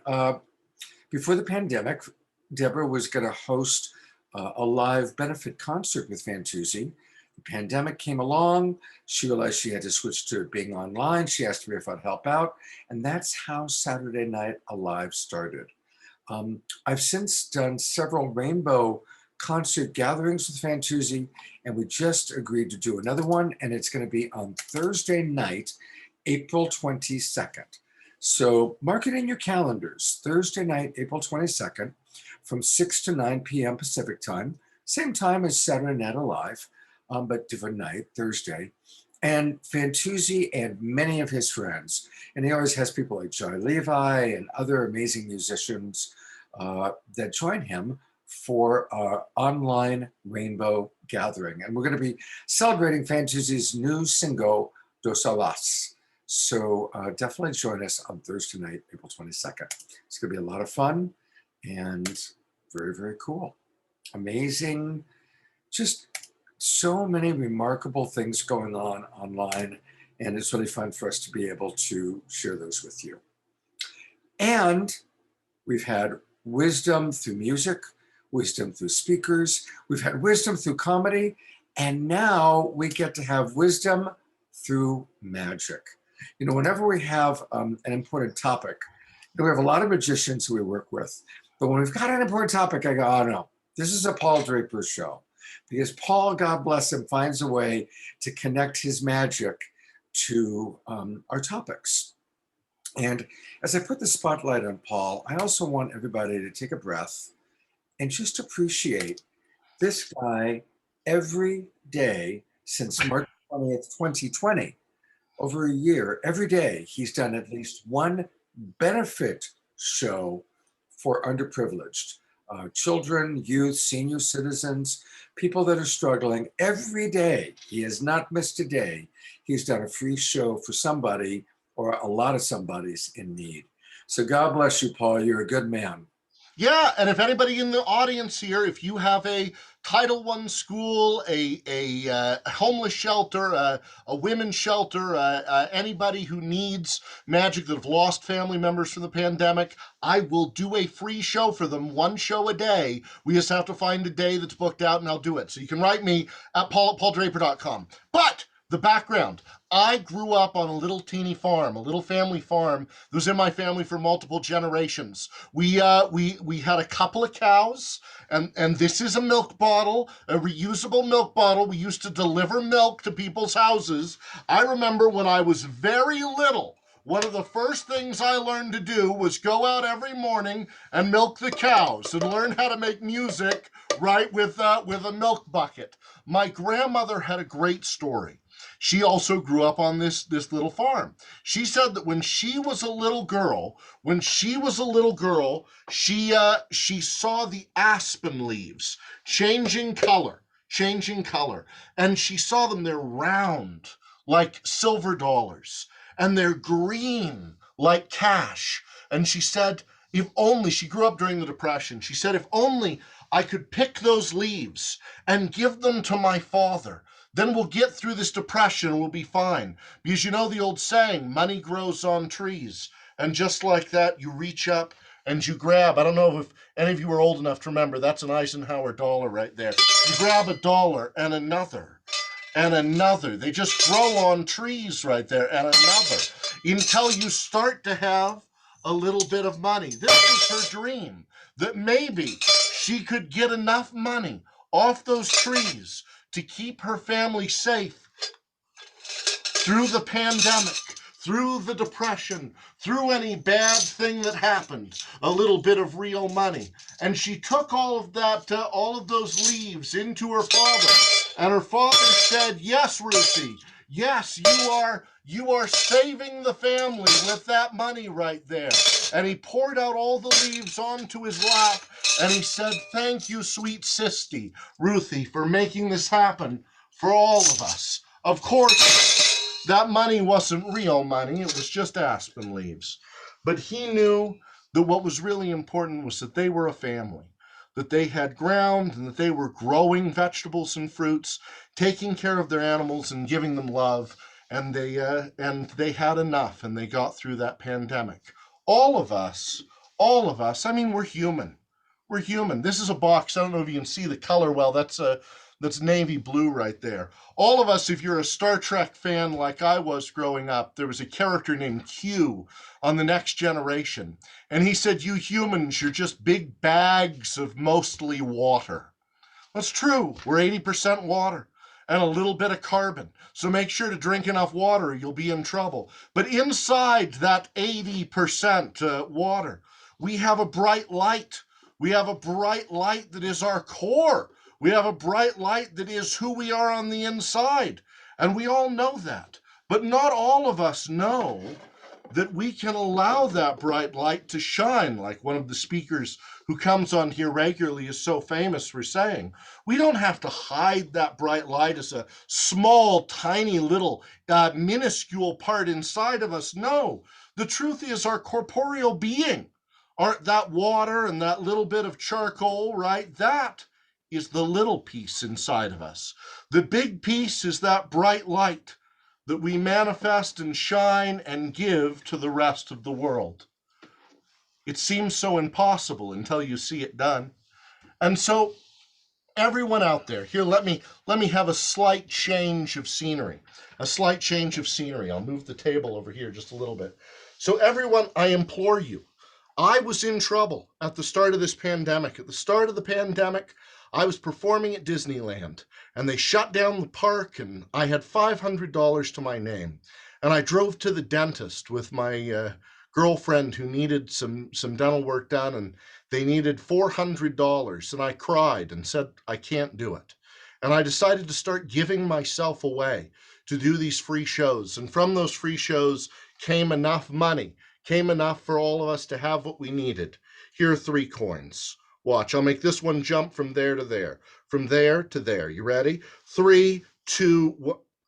Oh no, it jumped over there. We don't know where it's going to come from. We don't know where it's going to go.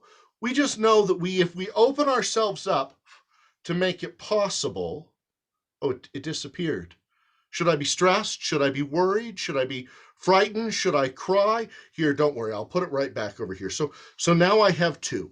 Now I have 2 solid coins right there. 2 coins. From 2 coins I have 1. From one I have none. But don't worry. If we give ourselves away and we love the world, it will come back to us and we will be able to have enough. I've had enough. In truth, if you're honest, you've had enough. Keep giving yourself away and it'll be there. Thanks for letting me share a little of my magic and prosperity with you. Oh, Paul, thank you so much. You're just fantastic. And listen, everybody, stick around for the after show because Paul's going to do a little bit more for us. And PaulDraper.com. PaulDraper.com. Yeah, it's not on your postcard here, partner. I just realized that. PaulDraper.com. PaulDraper.com is the place to be. Oh, thank you, Paul. Thank you so much. And really, everybody stick around. He's got more for us coming up, all right? And actually, we are into the final part of the main show, but want to remind you that, let me come back to me and to Deborah. We're going to kind of say our good nights for the official main part of the show, but the after show is coming up. And this is a new feature, and we're playing with it, doing different things. Tonight for our after show, we've got Fanny Starlight. Now, Fanny Starchild, I apologize, Fanny Starchild and her amazing partner. They're going to be playing music for us. We're going to do some prayer and some light touch with Jay Mayer and magic with Paul. So stay right tuned in. Don't go away. But to say goodnight for the main part of our show, I'm going to just let Deborah take it away. Thank you, Scott. And I want to thank everyone so much for this incredible show. This is really such important wisdom for our times. And thank you, Sharia, for bringing all this together. And thank you for our presenters. Thank you for our sponsors. Thank you for the donations that came in. And thank you for all the love. That's really the abundance that we're sharing on this show. It's the love, the connection, the collaboration, the high consciousness, the wisdom that all of us share together. And we all raise each other up.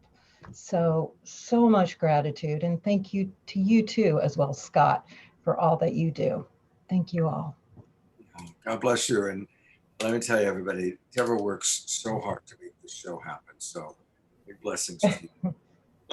She gets up at about 3 or 4 o'clock in the morning every day, does her meditation prayer, and then dives into the work that needs to be done. So on a Saturday night by 9 o'clock, she's been up for a long, long time. So thank you, Deborah, for... It's all worth it. It is. It is. All right. It's time for the after show.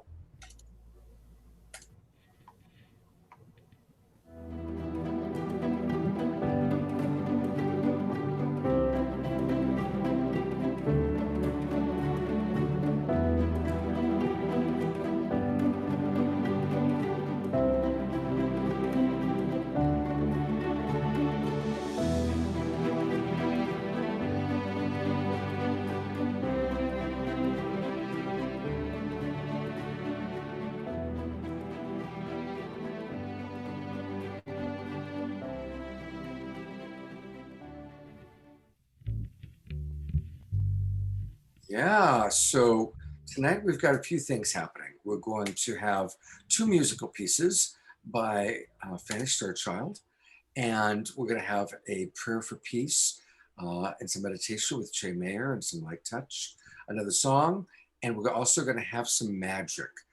Actually, we'll do music, meditation, magic, and then we'll close with music. So I'm really excited that we've got Fanny back. She's been on our show before. And hey, you two, you look gorgeous. Hey. Yeah, great to be here. Great colors, fantastic. Are you guys ready to get us going with a little music? Oh, yeah. Yes, we chose a groovy one for you because that's what you requested, a groovy, uplifting. So here it is. It's going to be fun, and I hope you dance. All right, fantastic. And it's called I Find Myself in Love. I find myself in loving you. So you can sing along with us too, all right? That would be fun. Everybody ready? Here we are. You ready for us? We are, absolutely. Here we go.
Show me your love, baby.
love.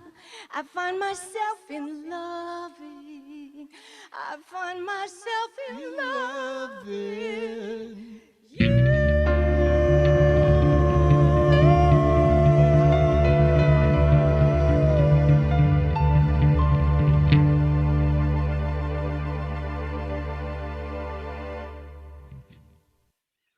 Oh, you guys are great.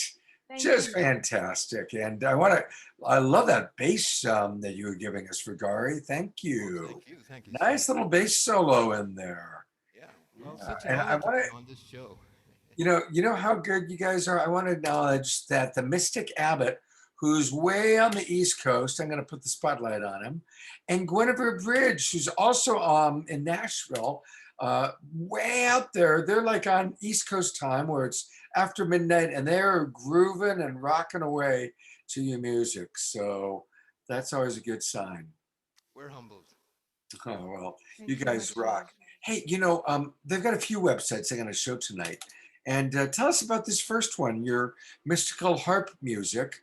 You can find it, by the way, everybody, at starchild.ca. Just go to starchild.ca. But tell us a little bit about what Starchild Entertainment's all about. Well, actually, for 25 years, we've done children entertainment. And that's what we've done, shining the light and sharing the light with the most beautiful human beings on earth, all the children for 25 years. So that's mostly our website to see all the love we share, the light. And it was an extraordinary life. It's just so magical, so wonderful to have lived that. And then the lockdown, no more party, it's over. So we had to recreate ourselves. And we started to do more mystical music here at home in our home studio. And I started just to play the harp. And then here we are playing our crystal bowls and doing harp music. And in the past, we also had a reggae band. We did our CD, Liberté, that you can see we did it in French. We did a double, one in English, one is French. It's mostly world music. Gary produced. He produced a CD. It's all original, so it was mostly dance with a positive message. And now we're on to doing mystic music. So our next song will be more mystical, more mellow, called We Are Messengers of the Stars. So on the website, we have all these different aspects of who Starchild Entertainment is, the two of us for 30 years over that we are together. Fantastic. Well, they're going to lead us in a little bit. We're going to have some meditation with Jay, a little magic with Paul, and then they're going to lead us on a kind of a concluding musical journey in just a few minutes. So stick around and thank you, you guys. Love you guys so much. Thank you. I am putting the spotlight on Mr. Mayor. Hey, Jay, how's the show been for you tonight? Are you muted, buddy? It's educational and it's fun and it's spiritual, so that's a good place to start. I like that it's so eclectic and has thought leaders.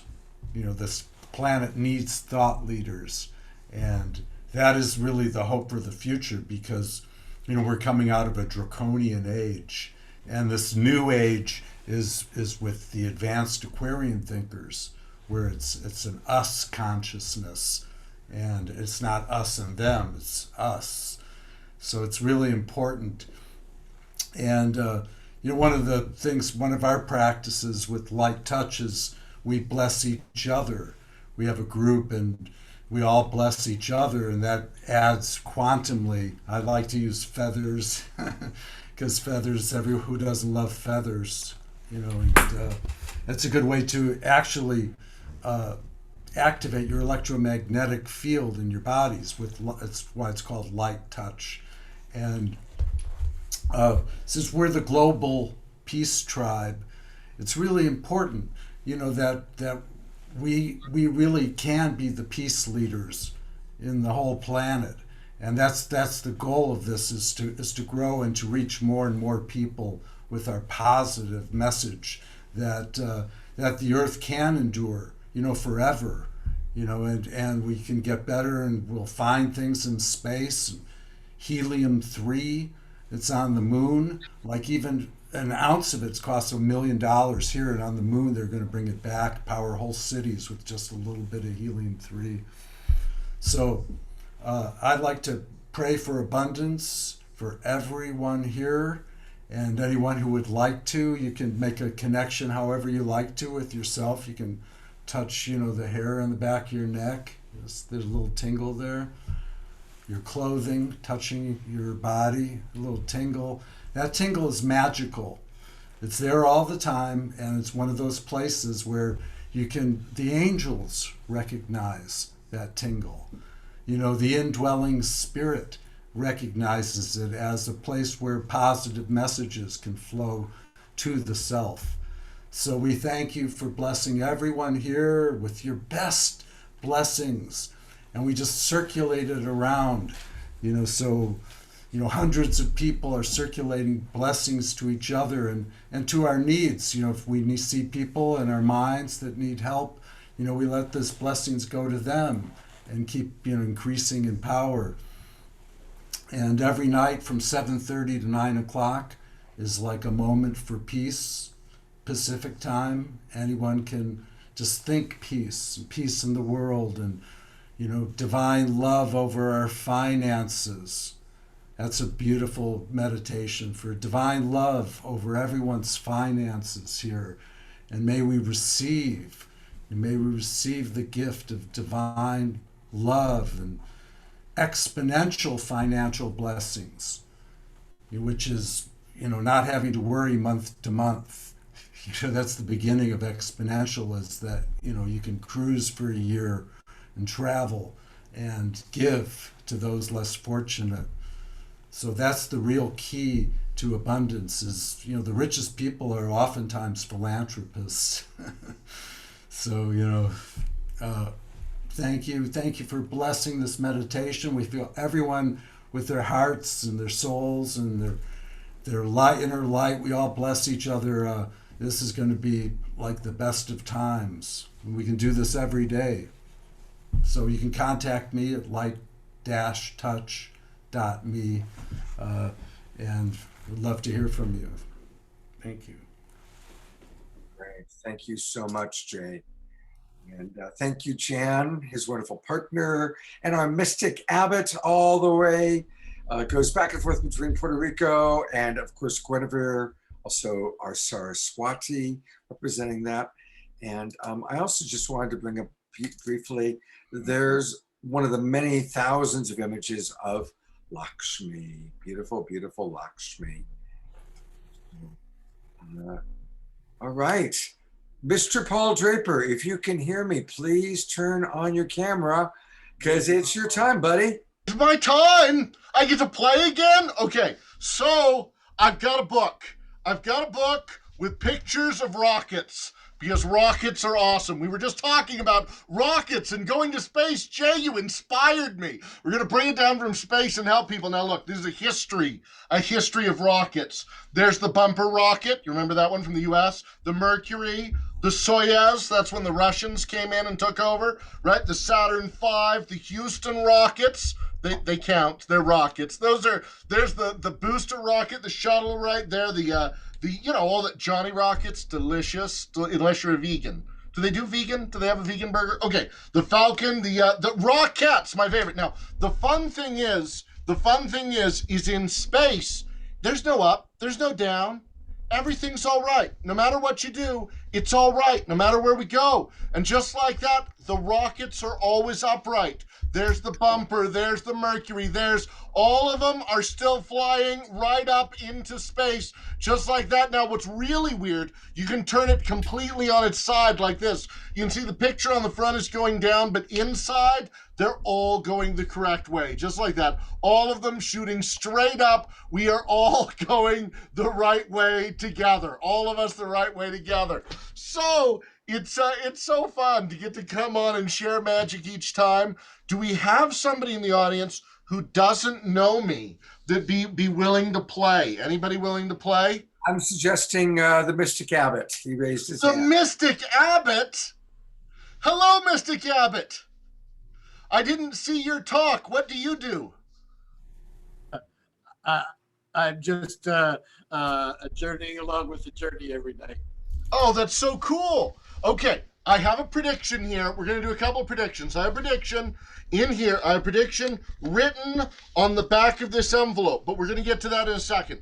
I have a bunch of numbers written on cards. Some are right side out, some are back side, some are upside down, all mixed up, not in order. I want you to name a number 1 to 6. 1, 2, 3, 4, 5, or 6. 3. 3. Because there's number 2, and there's number 6, and there's number 5, and there's number 1. That's number 4, and right here is number 3, which is the only red card. And I said there was a prediction on the back of this envelope which says, you will choose the red card. You did such a great job. I'm so glad you chose that. Now we're going to take it a step further. We're going to do it with an entire deck of cards. So I want you to imagine I have a deck of cards. I'm going to pull out half. Did I pull out the red half or the black half? Red. Absolutely right. You're following along. Now I'm going to take, and I'm only going to use either the hearts or the diamonds. Which do I use? Hearts. You are so good at this. Now I'm only going to use the face cards or the number cards. Which ones? Queen. The Queen of Hearts. The Queen of Hearts. Now I want to point out there is a Mad Hatter's hat, a rabbit with a watch, a rose bush with one red rose. You weren't influenced by the Queen of Hearts at all, were you? Right here, one card only, your card. Give a round of applause. Great job, Psychic. Yay! Okay, I'll come back and do some more magic next time, but thanks for letting me share with all of you. And also, I just won from the group that I just did the show for. I just won 8 tickets on round trip tickets on JetBlue at their auction. I paid more than market value, but I have airplane tickets now. Bye, everybody. Oh, Paul, you are such a beautiful guy. I love this guy. And you know you'll see him again on our show. And you can learn all about, listen, hire this guy. If you're having a party, an online party, a corporate event, a training, get Paul Draper to come and do magic for you. PaulDraper.com. PaulDraper.com, or call me and I will give you his phone number. He is the best. Absolutely fantastic. So thank you, Paul. Wow. How does he do that? Pulling the Queen of Hearts out of his pocket? How does he do that? There's 52 freaking cards. I don't know. It's amazing. I think it's because I connected him with the Mystic Abbot. I think Jerry's got good karma. Good karma. Anyway, Cardma. Cardma. All right, well, I've got it on gallery review because these are all the people that have stuck with us. Jeff, welcome to Saturday Night Alive. We did not know thee before, this week, and I'm really glad you're still with us. It seems like you're having a good time. Yes, thank you. It's really fun. So thank you, everybody. We're going to wrap up with Vigari and Fanny, and tell us a little bit about what you guys got planned for our final experience here tonight. Yeah, this song is called Crystal Light. We are the messengers of the stars. It is who we are. All right, and stick around, everybody that's on gallery view, because I'm gonna have you move and groove to the music, and I'll pop you on camera too. Take it away, Vigari and Fanny.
chansons. On est des rêveurs, on est le rêve. We are reawakening, we are remembering, we are remembering who we are. The messengers of the stars.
Born to abundance.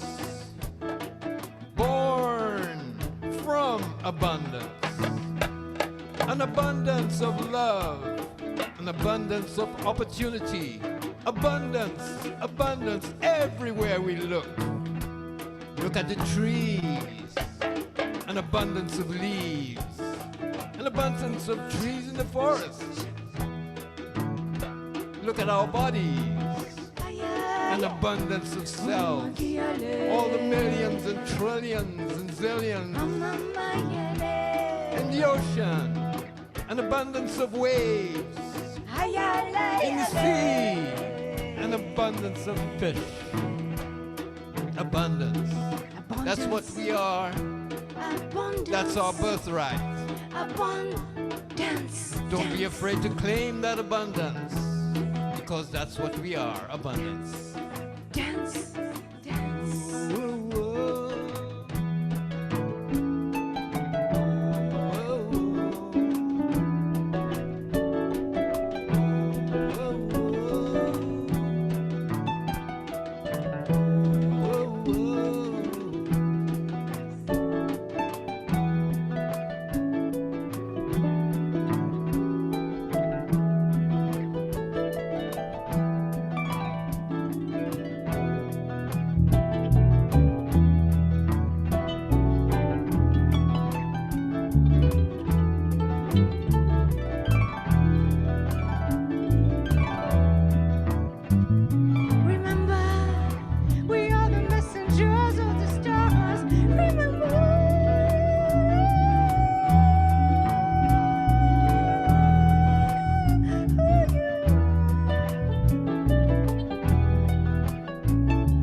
Remember?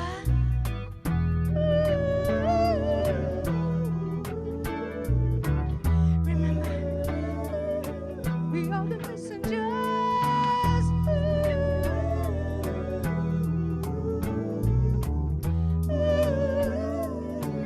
We are the messengers of the stars.